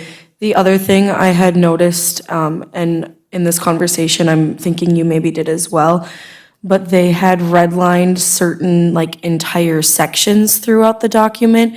And so if those were things that you were to approve, then just simple numbering would have to change. So for us on page 42 of the agenda packet, but page 7 of this contract, their entire section 8, they intentionally omitted. So going forward, we would have to change section 9 to section 8, section 10 to section 9, and so on. And there was one other section in this contract where the same sort of thing had happened. So I guess I'd look to you at those recommendations of if it makes sense to intentionally omit those things and update that. Thank you. Yeah, no, Mayor, Council Member, that's a good point, good question. Yes, the formatting will have to change as we agree on any revisions, obviously, to this document. It's a good point and something to keep in mind. Yeah, and then to your broader point, yes, look, we started here from the city's prior franchise, Mediacom, which is now well over 15 years old. There are some provisions in the now expired franchise that don't need to be there anymore. The times have just changed. The way the industry operates has changed. And so I will agree with Jane Bremer, the lawyer for Mediacom, that a few of the provisions she has stricken out probably are okay to strike out. They're just not things that fly anymore. But quite a few of the provisions, and maybe the one that you just pointed out on page 7, is one of them. Some of the provisions don't make sense to delete. The low-hanging fruit here, for example, in the definitions section of the franchise, I'm looking at page 4 of the franchise. I don't know what number that is in your packet, but they've deleted the definition for scrambler, descrambler, which referred to a device that allowed primarily parents to scramble inappropriate channels so that their kids couldn't, accidentally cross over and see a channel that the parents didn't want them to see. That technology now has been replaced by the way cable systems operate. We now can do that using our remote control. We don't need to have a separate device. So it makes sense to delete that term. It's just not a term that we refer to anymore in these franchises. There are other examples of that, but there are provisions that they've deleted that I wouldn't accept deleting. But I guess I don't, obviously I'm happy to take direction from council on anything, but I've done this for, again, decades, and I have a pretty good sense for what you legally want to see in your franchise and what's okay to get rid of. Okay, thank you. I have a question before we go to Councilor Johnson, Mr. Vos, just maybe for staff as well. So the absence of communication on the County Mediacom for a long period of time has been a concern for all of us. Finally, we're at the table trying to figure this out. So in the minutia of it all, I forgot if do we have anything in this contract agreement, or has it been done where Mediacom is required to upgrade the feed to our public access? I mean, with new equipment or new lines, new feeder lines that gives us the option to make sure that we provide high quality public access to the community. I know if I remember correctly, the conversation was in the past that they weren't going to do that for us. So is there anything there that would prompt that requirement for that within that, if there's improvements that have to be made or upgrades that have to be made, that they would do that in accordance with this contract? Yes, Mayor, Council, yes.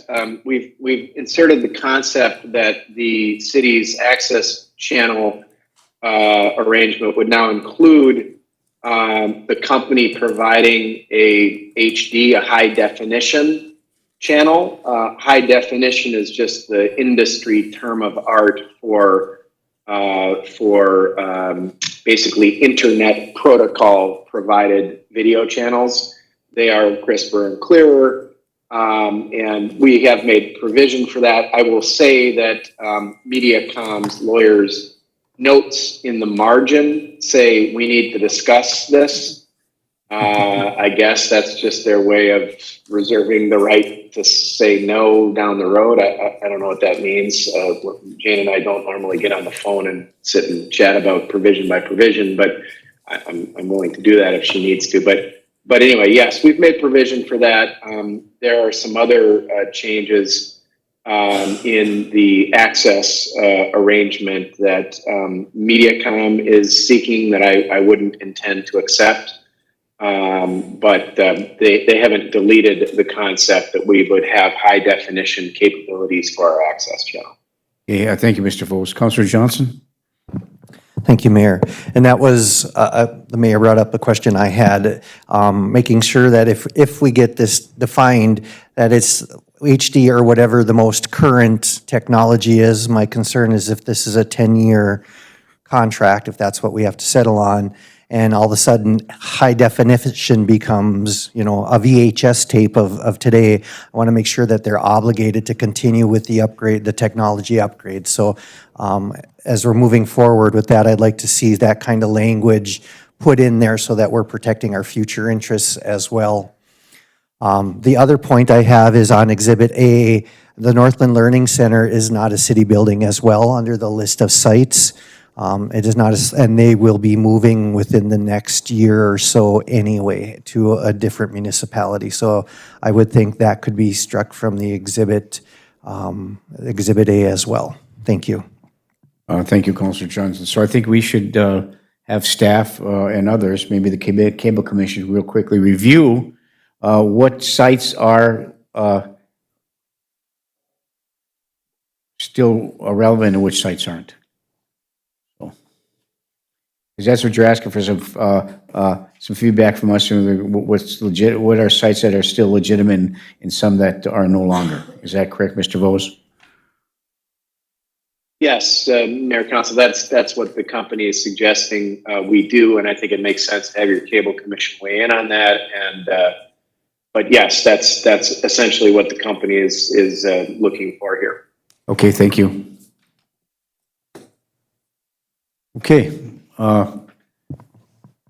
First, Councilor Paulson now, and then over to Councilor Johnson. Councilor Paulson. Thank you, Mayor, and thank you, Mr. Vose. I think a lot of the changes are great. When we recommended, then you implemented them, and we'll see where we land at the end result. But I do have a question, and I actually haven't gone through this as thoroughly as I probably need to.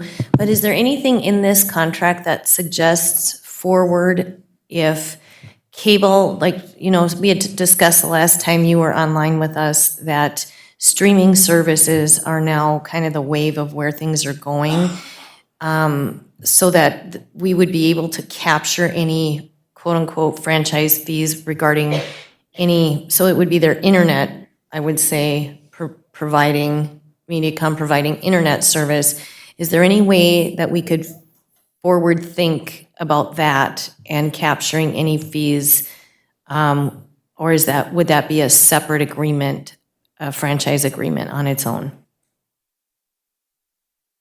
Yeah, Mayor, Council Member, a great question. The short answer is under current Minnesota state law, it's not possible to collect a franchise fee or other revenues from over the top is what the term of art is, video services. So in other words, Hulu and Dish TV and other, I should say Dish Stream, which is the Dish TV online version of their product, Apple TV, Netflix, et cetera, et cetera. All of those video streaming products are not subject currently to any city revenue raising. However, in the last two sessions now, a bill pushed forward by MACTA, the Minnesota Association of Community Telecommunications Administrators, I think is the acronym, a city, they're on the city side, there are public access folks. That organization has put forward, and the League of Cities has supported legislation that would allow cities to collect a franchise fee on the very services we're talking about.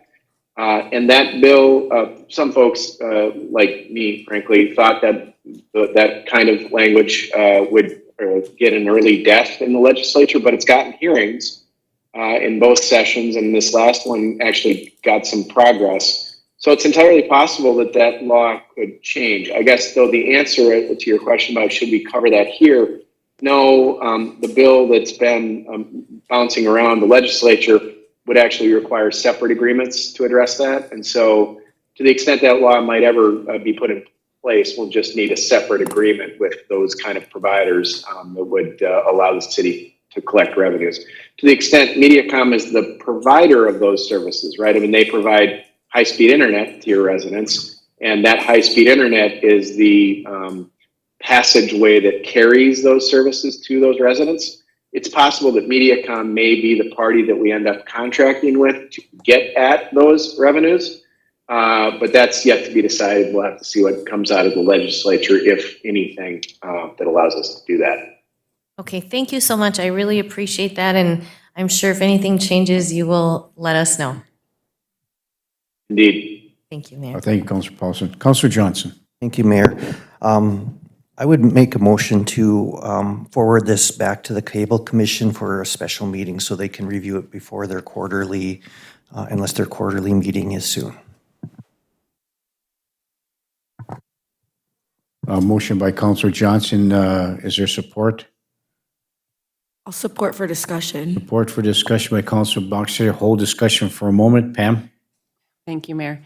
So right now, the Cable Commission does not have enough members. So we do have someone that will reapply. So we do need to set a personnel meeting just to go over the application. Get that done, then they can review it. They wouldn't be able to really take any action on it. We'll review and recommend as long as we have a Yes. quorum, right? Okay, thank you. Councilor Paulson? Thank you, Mayor. So, yeah, I just wanted to add that we don't have a quorum on the Cable Commission currently, and the one commissioner has reapplied. Is that correct, Pam? But we need to go through the actual interview process, and there's been some health issues that we have not been able to collaborate a time to do that interview process. But I do have a question for our attorney. If no action is taken and Councilor Johnson's just requesting a review, can a meeting take place with current commissioners not taking any action but just reviewing, and then maybe as the other one gets the interview and the quorum happens, then they could make a recommendation? Ryan? Thank you, Mayor. So the answer to that question is, yeah, I think the folks who are members of that committee could get together, review the document, put down their thoughts. They just can't take an official action or act as a formal body without a quorum being present. But if they can bring their expertise to bear to assist the city, I don't see that would be any issue. Okay, perfect, thank you. And it can't be in a form of motion or a recommendation, right? Correct. So how would they address the council then if there's no quorum? How would they communicate that? Mr. Mayor, fortunately or unfortunately, they could essentially send back their comments as any citizen could send Very comments. good. Okay, thank you. Okay. So the motion on the support is to move it to the Cable Commission, but so there would be limited format for that. So this motion that's being made and supported to move forward, they can review it, but they're not going to review it from a formal perspective. They'll review it as an individual member of the commission and give individual comments back for consideration. So if there is no, and this applicant is not available, then we would have to assume the role of that. Okay, thank you. Councilor Bachschneider. Thank you. Can you read back the motion to ensure it's relevant in the discussion that we had? Moved by Councilor Johnson, supported by Councilor Bachschneider, to allow the Cable Commission to review and recommend to the council any changes to the ordinance. But I think if we have our personnel meeting and then they review it, Well, maybe can the motion get could that. be amended to provided we have a quorum. Would that be amenable? No, Mayor, I think that Okay. we should get some citizen feedback, whether it's, how many is not I guess that would be my question, is what is not the quorum? they only have 2 members right now out of 5. Brian, can you clarify what that, if a commission only has 2 active members, how can there not be a quorum if they both show up? I believe, and I would have to double check, I believe that Sorry, Mayor. Thank you. I believe that the way that it's phrased is that a quorum is, would be attendance by a majority of the potential members of the body. So if the group has 5 seats, you would need at least 3 to create a quorum. It's members seated. Okay, thank you. And we also have an application for the human rights because they are not full yet either, so. So we have 2 applications to conduct interviews, so we could set that up soon, and then they'd each have quorums to conduct their meetings. Okay, the motion can stand, and then if there's not a quorum, if this happens and they can't meet in that regard, but they can certainly send back individual feedback as well. So, motion and support, is there any further discussion? Councilor Bachschnider. So to confirm, the motion and support is legally accurate to this conversation. Perfect, thank you. Thank you. Moved and supported. Is there any further discussion? Hearing and seeing none, all those in favor signify by saying aye. Aye. Aye, opposed, motion carries. And I just want to say for the record, the individual who's reapplying for this position, if the person is available based upon the availability, transportation will be provided so that that applicant can attend the meeting. So, thank you. Okay, next item, please. I'm sorry, Mr. Vos, I apologize. Oh,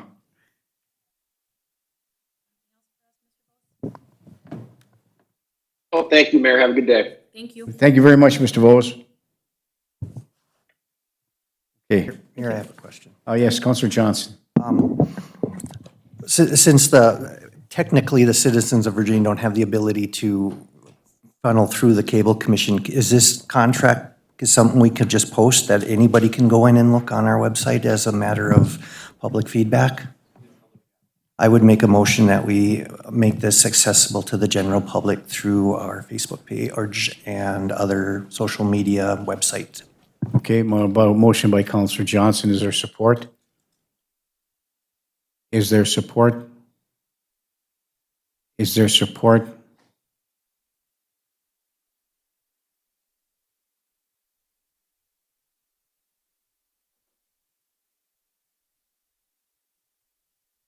Motion fails for lack of support. Thank you. Next item, please. I think on the building grounds, number 6. I think we're on 6. I think that's where we left off. Item number 6 is approve the resolution for capital bonding request for 2026. The budget office for the state is requesting our list of priorities, our project priority list. In your packet on page 96, those are the 3 we had for last request in 23. Now they're asking for the request for fiscal year 26. And so I would need to know what you would like to list on the resolution for our project priorities.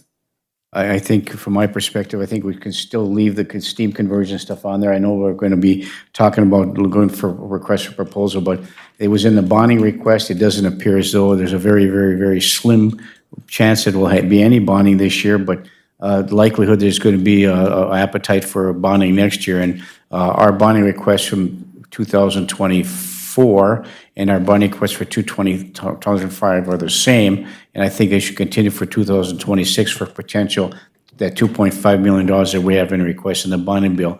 Anything that's already in the bonding bill, it will take a higher priority for consideration if there is a bonding bill for our bonding request. So that should stay in there.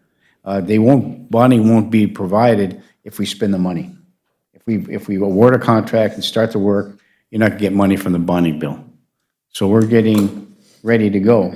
So my question to be for you, Britt, is if it's the next item on the agenda we're talking about for the proposal for the steam conversion for all these areas, is our request for proposal for steam conversion in our capital bonding was only for City Hall, correct?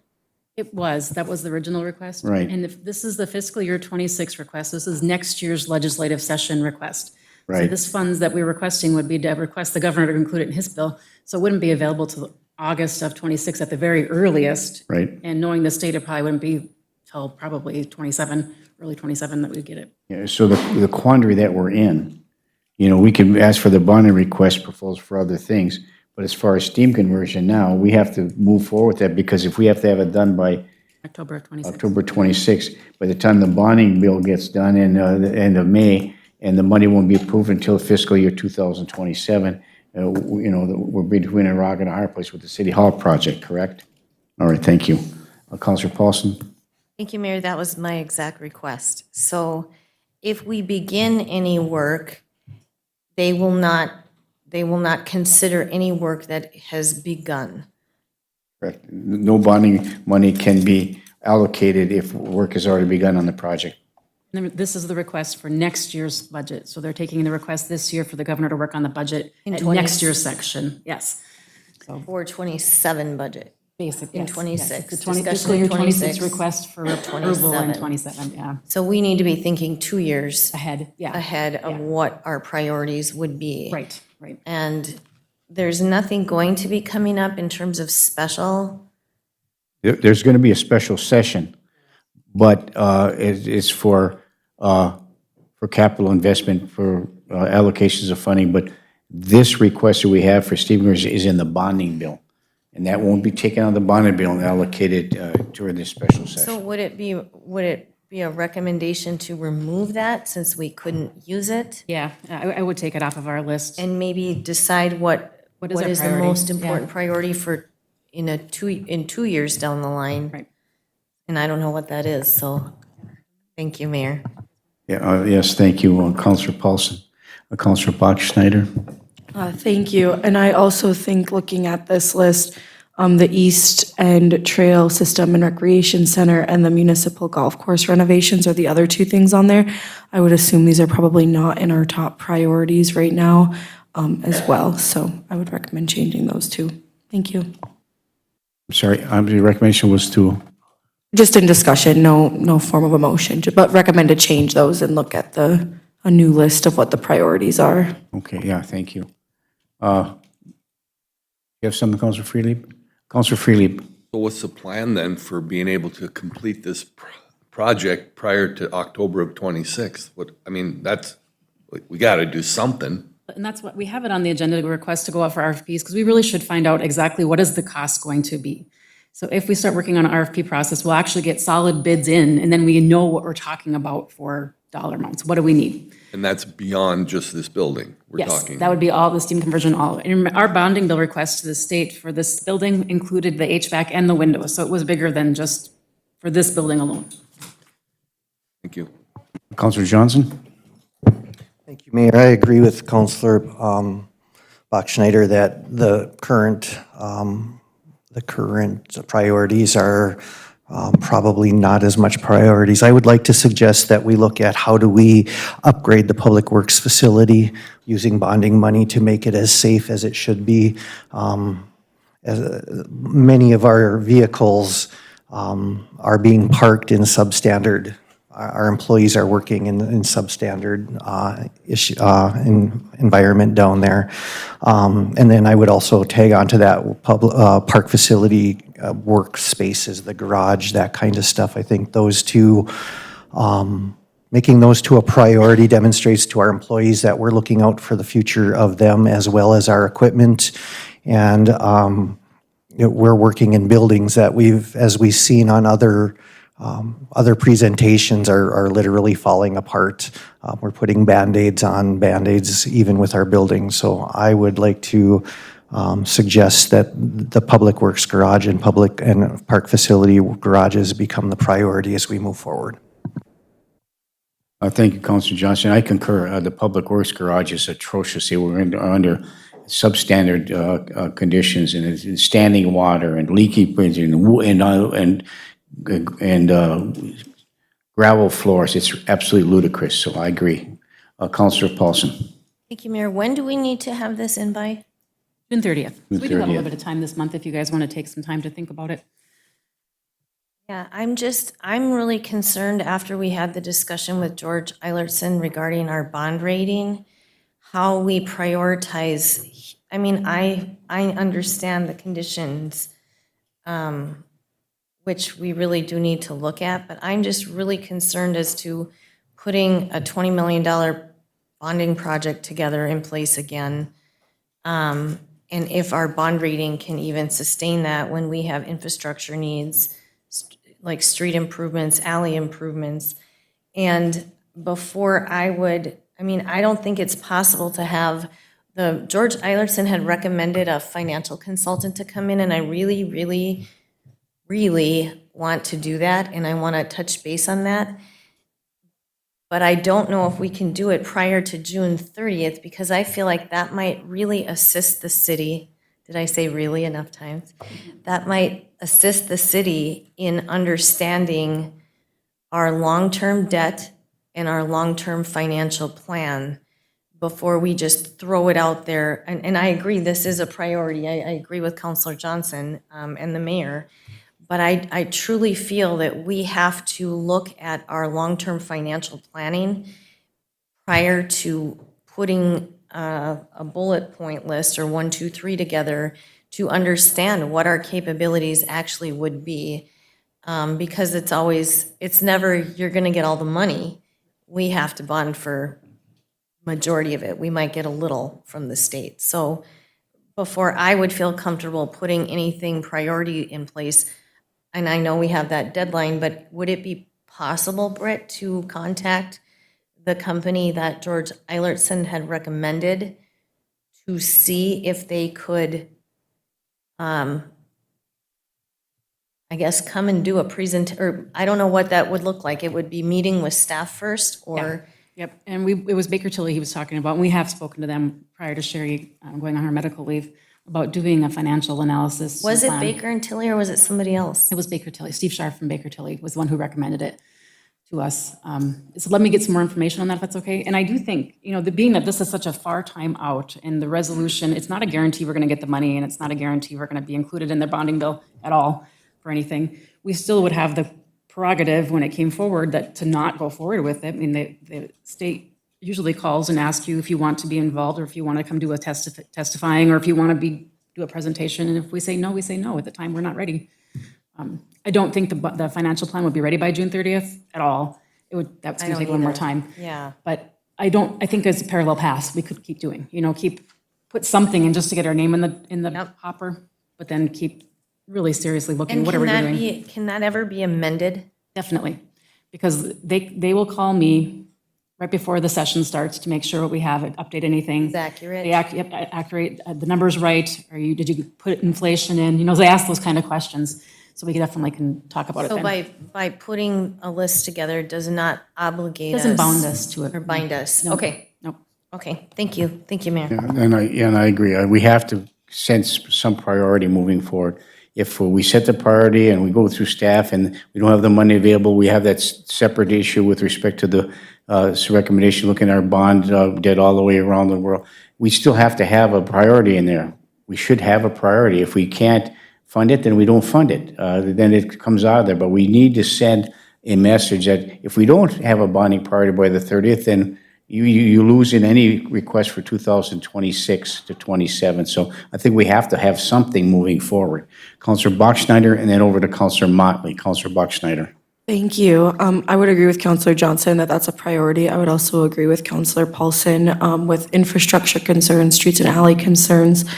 And the other thing that I found interesting this year, when I went down to testify, we were told that the project that we had as our priority was a long shot because they were primarily hearing water projects. So I think it would also be an interesting strategy for us to put a variety of very different things on there to try to be set up for what we think they're going to be hearing in that year to help with our odds. I don't know how we come to that conclusion though, but I think that knowing that this year it was primarily water projects, I was told, you're lucky that, they're even letting you come and testify for this project since it's not water. So that'd be the other thing that I ask that we can consider. So thank you. Yeah, and historically, I think that's a good strategy. But historically, when we put a hodgepodge things together, the perception on the part of the legislators, well, they're just asking for everything. They want us to do everything for them.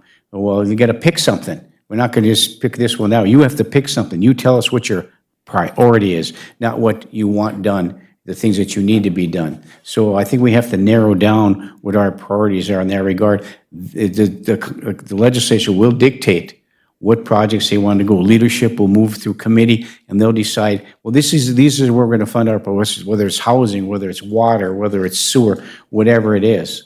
They'll prioritize that. And so is that a priority for us to, or not? So what is our priorities? And I think we have to set a list. And I think historically, they've asked for, like, if you put more than 5 things on your list, it creates, that issue in that regard. So I think we need to take a look at, and I really do believe that what our infrastructure is. If they don't fund it, they don't fund it. But they didn't fund our steam conversion program, even though, we talked to Farnsworth, we talked to Waterworks, we talked to the others, that they were all supportive of it, but leadership and the rest of the legislature moved toward that water project funding, because there are a lot of places down the metro area that needed these multi-millions of dollars, so they focused everything on that. The time when we got our money for our interim event center, they were funding a community project. We just happened to have that in there, so we were on board with that. So yeah, let's get priorities on what we need to do. If we have a list of 10 of them, let's figure out what those priorities are and decide together which ones are the best. And I certainly concur that one of the top priorities for us should be some kind of adjustment or a building with respect to the Public Works garage, and then facilitate that with a meeting down the road with the finance recommendation to bring in and just take a look at our bond debt. So we either do it or we don't. And if we can't fund it, then we just pull the bill. It's pulled because we can't find the matching funds, or we don't have the bonding priority in that regard. So thank you. Councilor Motley. Well, after this discussion, I was going to say I agree with Councilor Bachschneider, but now I agree with all of you that have spoken, so on infrastructure being a priority. Just random question. Do you know if the IRRR is still possibly considering funding to help us with the steam conversion? Is that still Yeah, we're out going to there? apply. Yes. Here, their fiscal year starts in July again. Okay, So their grant applications will come out again next month. So then okay. I would need a number. That's why the RFP would be important, because I need to know right now it's a guess, and they're going to want to see what the estimates Okay. are. Thank you for that. Okay. And there's a lot of ancillary Yeah. considerations in that regard about a lump sum funding. What they want to make sure they fund these conversions for businesses that are going to survive. Okay. Not, so they're coming up with something, and hopefully they'll have something for us. Okay, and one last thing, Mr. Mayor. This is probably a lot less than some of the things we're talking about already, but is the ladder truck ever something you can throw on the list, or is that not an option even? Yes. We can put it on there. Okay. Yes. The ladder That's truck. a great idea. And my other thought was the 6th Avenue project, too. Might be one we might want to put on there. Yes, 6th Avenue is huge, as That is we all know. a city-wide impact that we could really tout, that, with that, even the demolition of the steam plant might be what we want to include, that whole massive project, and the ability to create an economic development portion of it, and to, it's the entire city is affected by the storm sewer that's coming out of there, and so maybe something like that, too. Okay, sounds good. Thank you, Mayor. Yeah, and the legislator can no longer say that we don't fund we don't fund capital equipment for fire engines. We don't do that, or ladder trucks. But they did. So they can no longer make that argument. So yeah, adding that on would be appropriate as well. Councilor Freely, and then over to Councilor Bachschneider. It just sounds somewhat urgent, if not imminent, for us to secure the services of Baker Tilly's consultative resources as soon as possible. And I don't know if that means like making a motion to direct staff to move forward with that. Let me get the information about the cost, and I'll get back to you, if that's okay. All right, thank you. Councilor Paulson. Thank you, Mayor. I actually have that as number 13 other items of concern that I will be adding. What's that? I just wrote, under other items of concern, I added a number 13. So when we get there, I'll address what Councilor Freely about a financial Okay, thank audit you. with Baker Tilly. Okay, thank you. So maybe it might be a good idea for us to, we're talking about this today, maybe it would be prudent for us to submit to our city administrator what our priorities are individually, and figure that out. We'll discuss it at the next committee of the whole meeting. Why don't we do that? We don't need a motion for that, do we? No, we just submit what our things are, and then we'll discuss at the next COW. Okay, thank you. Anybody else? Counselor Buckstein, then move over to Counselor Paulson. Thank you. So when we submit our priorities, can our city staff bring back to us cost estimates for when we look at that list? I think like I can know what my priorities are, but it might not be the right thing to submit for in this. So if we can have some estimates with that once presented, that'd be helpful. Yeah, Thank best you. we can. So if it's a public work garage, we're not gonna know anywhere close to what that would be, but we could throw out a number. Yeah, thank you. Yeah, a ballpark range would be Ballpark great. number. Okay, thank you. Counselor Paulson? Thank you, Mayor. So I'm just was curious after Counselor Bachschnider mentioned about what they are actually hearing.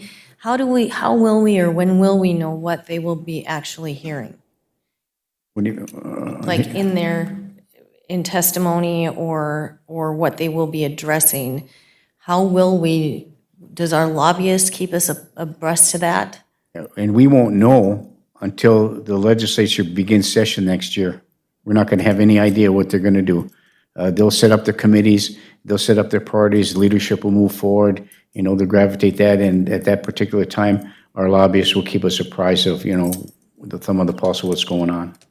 So like when you say water projects, like would that mean like municipal water issues, or would that be like a splash pad?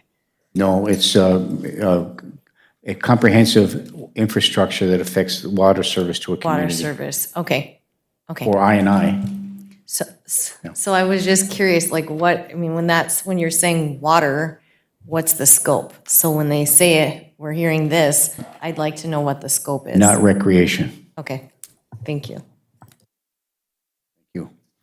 Okay, anything else? So we'll submit our individual thoughts about what I think our priorities are, and maybe get some cost estimates as best we can, or some ballparks, and bring that back to the committee of the whole. And thank you, Britt. I know you have a lot on your plate moving forward with doing the HR, the finance, and the city administrator position, so we're relying on staff to help you do that, and we appreciate everything you can do. Okay, next item, please. The next item on the agenda is a request from city staff to proceed with creating a request for proposals for steam conversion at City Hall, Library, Senior Center, and Fire Hall. So moved.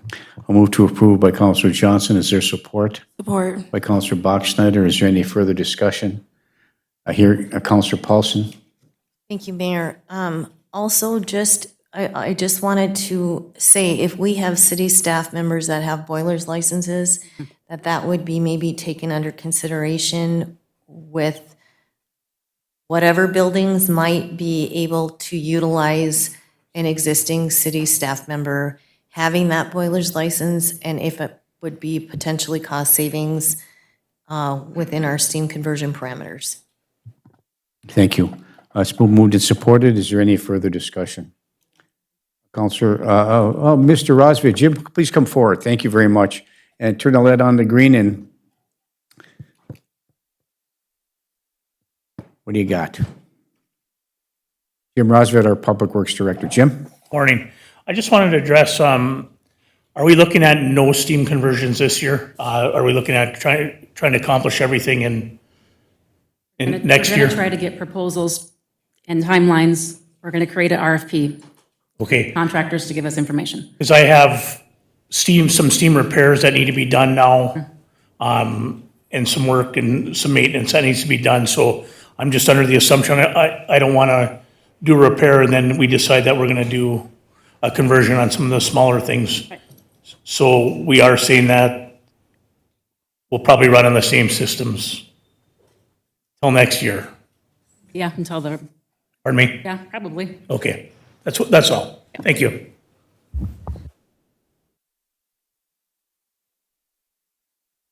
Okay, so there is a motion and support, is that correct? Okay, if there's is there any further discussion? I do. Counselor Motley? I know I'm fine with going out for RFPs, whatever, but what happens if we didn't convert the old fire hall? Britt? We could definitely figure out some way to put some kind of heat in there with using electric baseboards or whatever we need to do. It's just like we talked, we want to keep it a marketable building, so if we do ever sell it in the future, we want it to be able to be sold in the future and not fall apart like the Third Avenue Motel. We want to maintain it, but we'll figure something out. Okay, thank you. Yeah. Counselor Bachschnider? Thank you. So Jim, to your question, I guess if these are small enough repairs that need to be made, does it make more sense to have the discussion to convert this year or no? I'm just so worried that we are going to run out of time. And if there is opportunity to look at funding over 2 years instead of 1 year, maybe we should be having that discussion. Well, and that's a question I want to bring up. And I know the costs are going to be, they're going to go up obviously next year. I can't tell you the percentage, but we can expect them to go up. Can we accommodate, depends what type of systems we were looking at accommodating to. We could maybe do something with the senior center yet this year and the old fire hall, which would possibly save us some money. To what extent, we know what we need at the senior center, like, I believe it was Councilor Paulson you spoke of, or Councilor Motley spoke of, to what extent are we looking at to do with the existing fire halls? So those are questions we'd have to address too.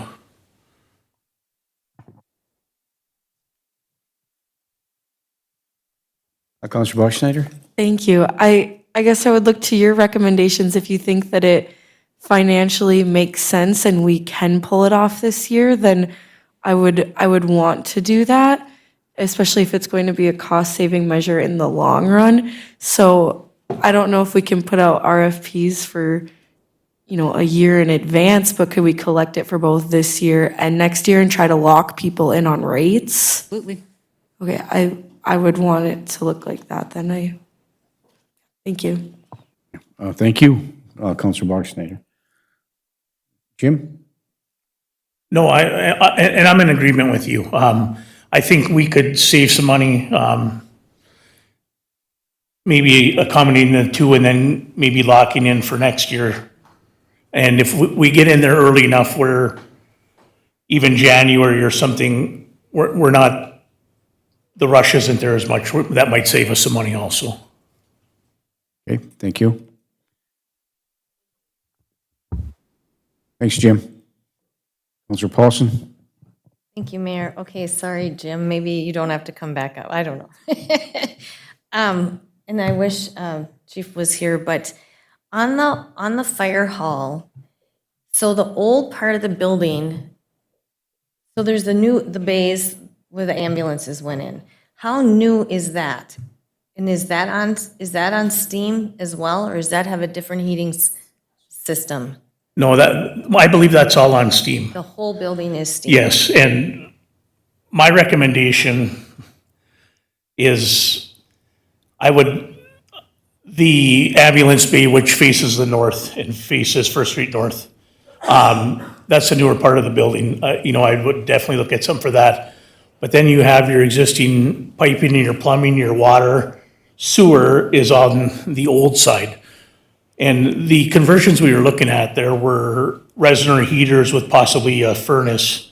We weren't looking at a boiler system or that. We just, that was one of the cost-saving parts on that. So the boiler system would be a closed system and utilizing the existing steam pattern, the steam line pattern, if you put in are you talking about an actual boiler? No, Boiler? there we're looking at, I believe that one, and it's been a while back, we were looking at resident heaters, or if you're familiar with what a resident heater is, it's basically garage mount heater, and we looked at several of them, or half a dozen of them in areas where we're still getting heat to heat the building, and then we were looking at maybe some type of ducted furnace or something, high efficiency commercial ducted furnace to do the older half of the fire hall. And so my question is, it's been deemed that the old portion is not safe. So are we or will we be utilizing that portion going forward, or just the north side of the newer where the bays are? And is there a possibility that we shutter one side of the building does it contain contaminants in there? No, it's not structurally strong enough to hold the equipment we have on that side of the building. The fire truck. Fire truck, yes, namely the fire truck. The new ladder truck will not fit in the old building. It's too long. So it has to go into the new building. It could be used as storage, which is kind of why we're going with the cheaper option for just hanging some heaters up there, because if it's just storage, we don't need a whole new steam conversion. We just need heat, Okay. something So cheaper. those are things that you guys can look into in terms of Yeah. cost saving if we're not actually going to be utilizing the building. And that's Other than something we did, excuse me, that's something we did speak about. My understanding, though, I believe was last committee, the whole meeting, was the fire hall intended to continue to store things there on both sides yet. So that was kind of news to me, where otherwise we could winterize the old side, kind of mothball it, is what you'd say, and eliminate that part. But as you know, when you lose heat in a building like that, they fall apart that much quicker. So you're looking at potential cold storage with some palatable heating element in there to maintain that particular integrity. Well, you could either isolate the whole south side, or you could put in something, Right. even to keep it in the 40s or the 50s. Right, that's what I'm saying. And then same thing with the base sides where the ambulances are, the newer side. I would recommend, that area is a pretty good area yet, where it's holding up pretty well yet. Thank you. Councilor Bachschnider? Thank you. I think the other discussion that I would like to have is it worth trying to sell now as is for $1 and Cannot until Can't sell it. after we finish our financing with USDA. okay. Chippo has a grip on that building and our vested interest in it. They want us to keep it as a fire hall, And how long? museum or something. And I just until at least we're done with the project, I think we just need to not talk about that quite yet. Okay. Okay. Yeah. How, So and next year, I done think- with what project? On the Public Safety Center. Okay. So I think thank you. next year is a discussion we could have. I guess I meant like contingent upon the new one opening. Yeah, We well, can't have that discussion We either. shouldn't have that discussion quite yet. but Okay, perfect. We could later, but just not quite. Thank you. Yeah. Thank you, Councilor Bachschnider. Jim? And excuse me, the other issue there is the roof. The roof on the south side, which is the older part of the fire hall. It's in extremely rough shape. It should be done this summer. Kurt's put a lot of patches on it, maintenance has put a lot of patches on it. There's not much to it anymore. We could run into water damage this winter already, but Sure. I hate to bring these things up, but I want you to also be aware of them. Okay, thank you, Jim. Appreciate it. Councilor Bachschnider? Thank you. Do you think we need to be going out for RFPs for roofs at the same time to fully understand what these projects are going to cost? Well, that was your suggestion a while back. We have all kinds of roofs to be done, correct? Yes, and I believe we did have some budget numbers for that, correct, Britt? We'll take a look at that. Rick, could you kind of send us a little bit of information about that for all of us? Thank you. Thank you, Jim. Next time we call you up, we'll look for some good news. Thank you. Okay. Thanks for all your hard work on that, Jim. Moving forward, keeping your thumb on the pulse of things. Okay, next item, please. Item number 9 is approve the date change for the Laurentian Chamber Block Party from June 11th to June 25th. So So moved. moved. Support. We didn't vote on what? Yeah, that was a long discussion. Okay, moved and supported. Is there any further discussion?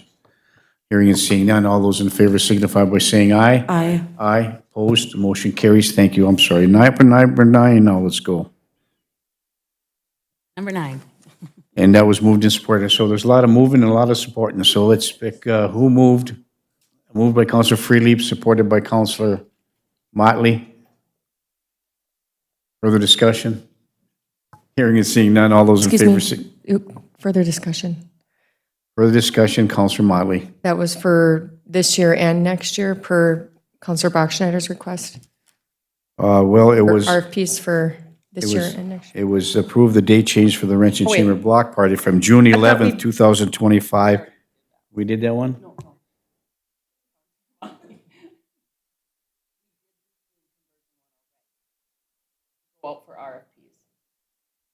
Wow, got lost in that long conversation. Okay, sorry about that. This one was, okay, let's redo this now. Approve the date change for the Laurentian Chamber Block Party from June 11th, 2025 to June 25th, 2025. It was a motion by Councillor Freely. Was there support? Support. By Councillor Bachschnider. Further discussion? Hearing and seeing none. All those in favor signify by saying aye. Aye. Aye. Opposed? Motion carries. Next item is approve the resolution for cannabis registration fees. So moved. Support. Moved by Councillor Johnson, supported by Councillor Bachschnider. Is there any further discussion? I'll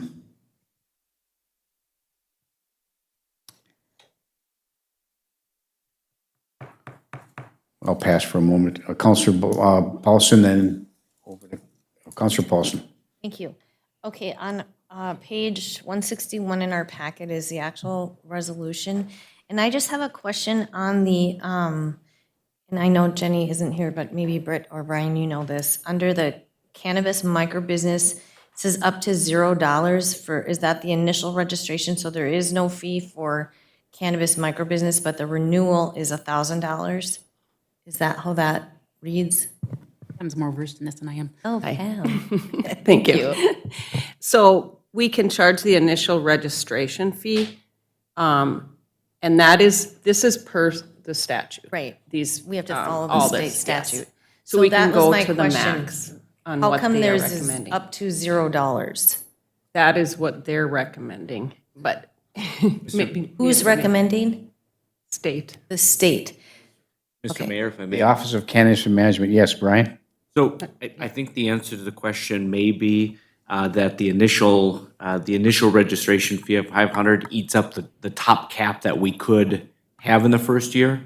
So then we wouldn't be able to collect any additional. Where in some of the other licensures, you can collect up to 1,000, which would be why some of the initial would be 500 plus the initial registration fee of 500 would add up to that total. So I think we may be capped by statute, and that may be why that one particular item is zeroed out. I just wondered why it was just for a micro business, $0. I guess I don't understand it still. Brian? I think Councilor Councilor Paulson. Bachschnider? Thank you. So everyone will pay the initial registration fee of $500. And then anything listed beyond that is an additional fee they're paying beyond the $500. That's my understanding. And then same with the renewal. Everyone will pay $1,000 to renew. And then the additional dollar amount listed would be on top of that $1,000. Is that a fair? Brian? Mr. Mayor, it is, and I believe when you add those numbers together, you reach a cap on that cannabis micro business, which doesn't allow additional charge in the first year. I don't know why this is hard for me to understand. Because we're getting into the weeds of it.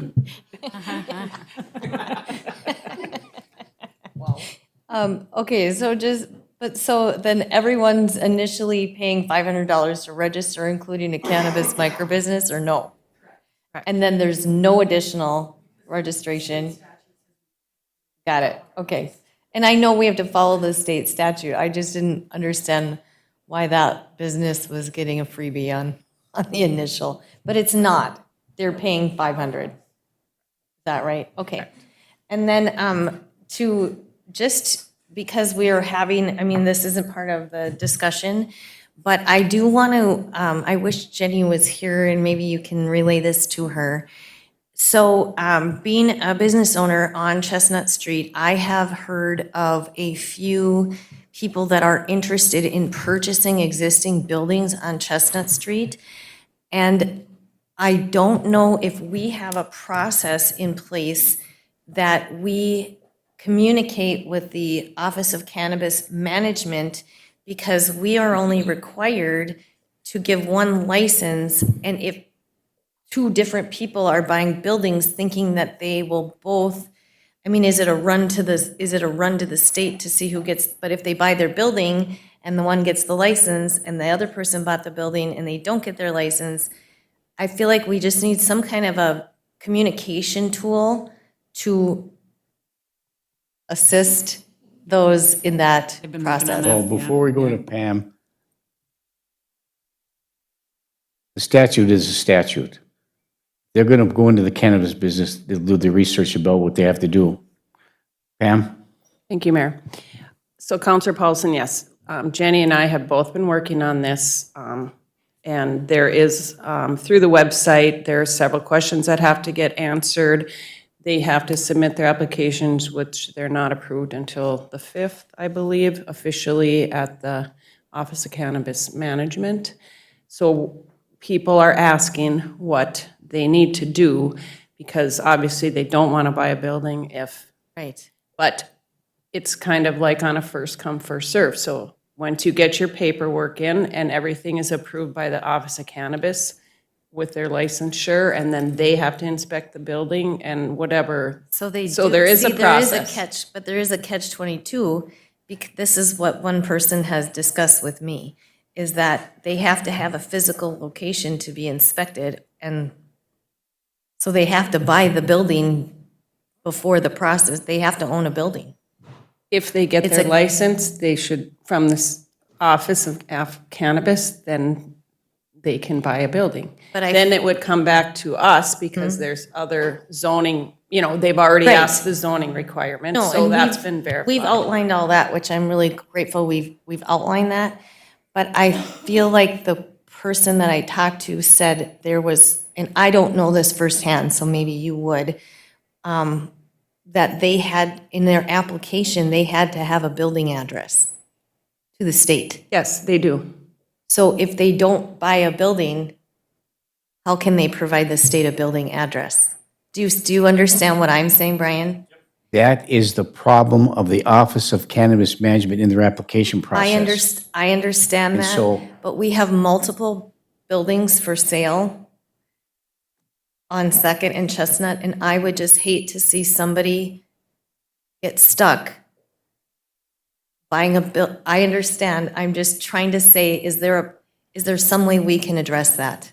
I don't believe they're buying the buildings until they have their license through the Office of Cannabis. They have to get that through them first. But to get the license, they need a building address of where they're Correct. gonna be located. And they do. And we get notification of the people that have applied and the location they're looking at getting. And it's my understanding that you apply for this, you get a license, you have the address listed that you plan on billing it for, and then if you don't build it there, they revoke your license. That's the way it works down there. That's why it's all messed up down the Office of Cannabis Management. They put the burden on, and nothing's clear. Well, And and the I just website was trying to isn't very- prevent maybe an issue from happening of some young person getting underwater by buying a building. Yeah, but that's not that's out of our control. I understand. Is there a way, Pam, that you can provide to us, those that have applied, and what addresses they are putting? I mean, can we see that information? Not public, like, Brian, yet or not, or?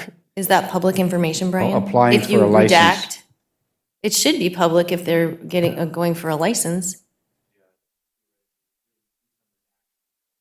But I mean, like, if you're applying for a tobacco or a liquor license, it's all public information, your LLC, it should all be public information. So could that be provided to us on a monthly basis so we understand what's happening with this? We've only had one person that has applied through the Office of Cannabis. Okay, Only one business. could that be passed on to the council? I'm down on Chestnut and I hear what's coming, and I just would hate to, if I were a business person, I would hate to be stuck with a building I cannot put a business in.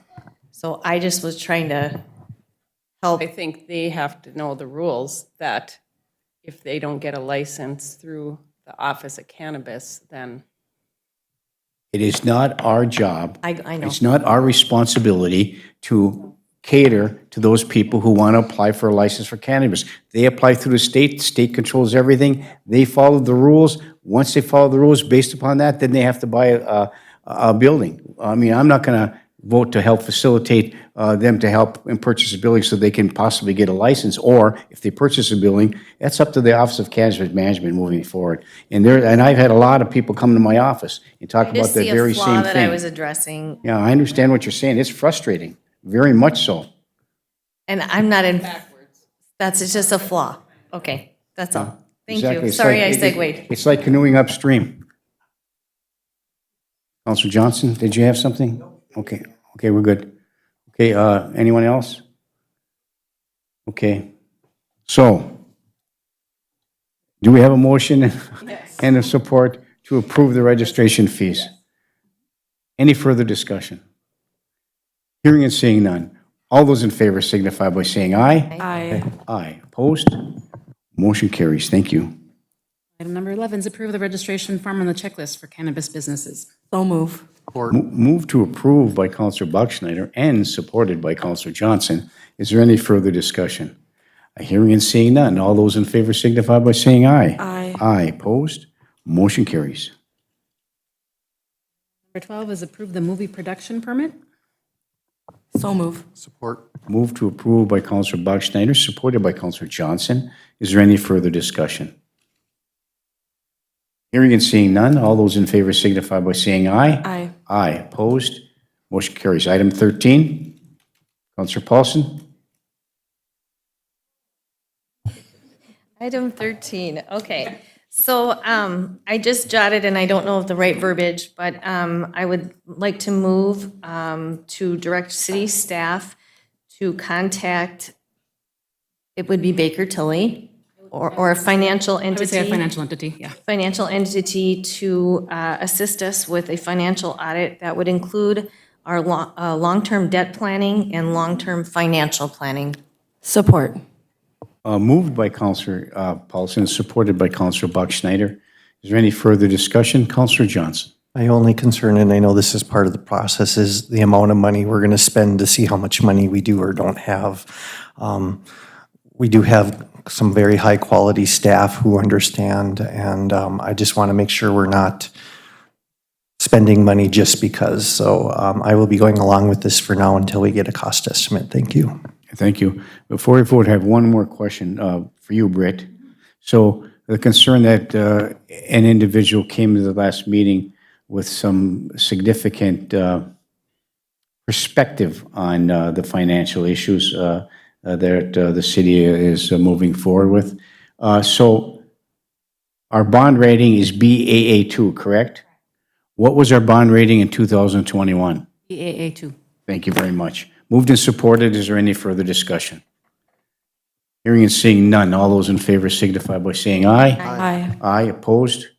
Motion carries. Thank you. Counselor Bachschneider. Thank you, Mayor. I have one additional thing I would like to talk about super quickly. At our work session, we had discussed the monthly financials in the form of balance sheets, revenues, and expenses, and bringing those to the finance meeting to discuss monthly.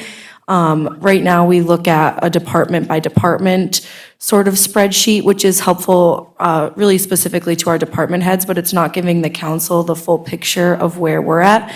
So I would move that at our monthly financial meeting, we are reviewing the monthly balance sheets, revenues, and expenses.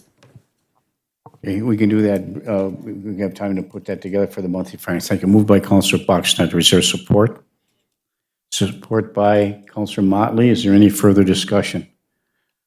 Hearing and seeing none. All those in favor signify by saying aye. Aye. Aye. Opposed? Motion carries. Thank you.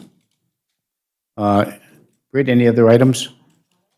Brian, anything from legal? Nothing from legal, Mayor. Pam, anything from the Office of Cannabis Management? Okay, thank you. Any other items of concern to come before the council today? Seeing none. Matt, anything? Seeing none, we stand adjourned at 11:15. Thank you, everybody. We stand adjourned.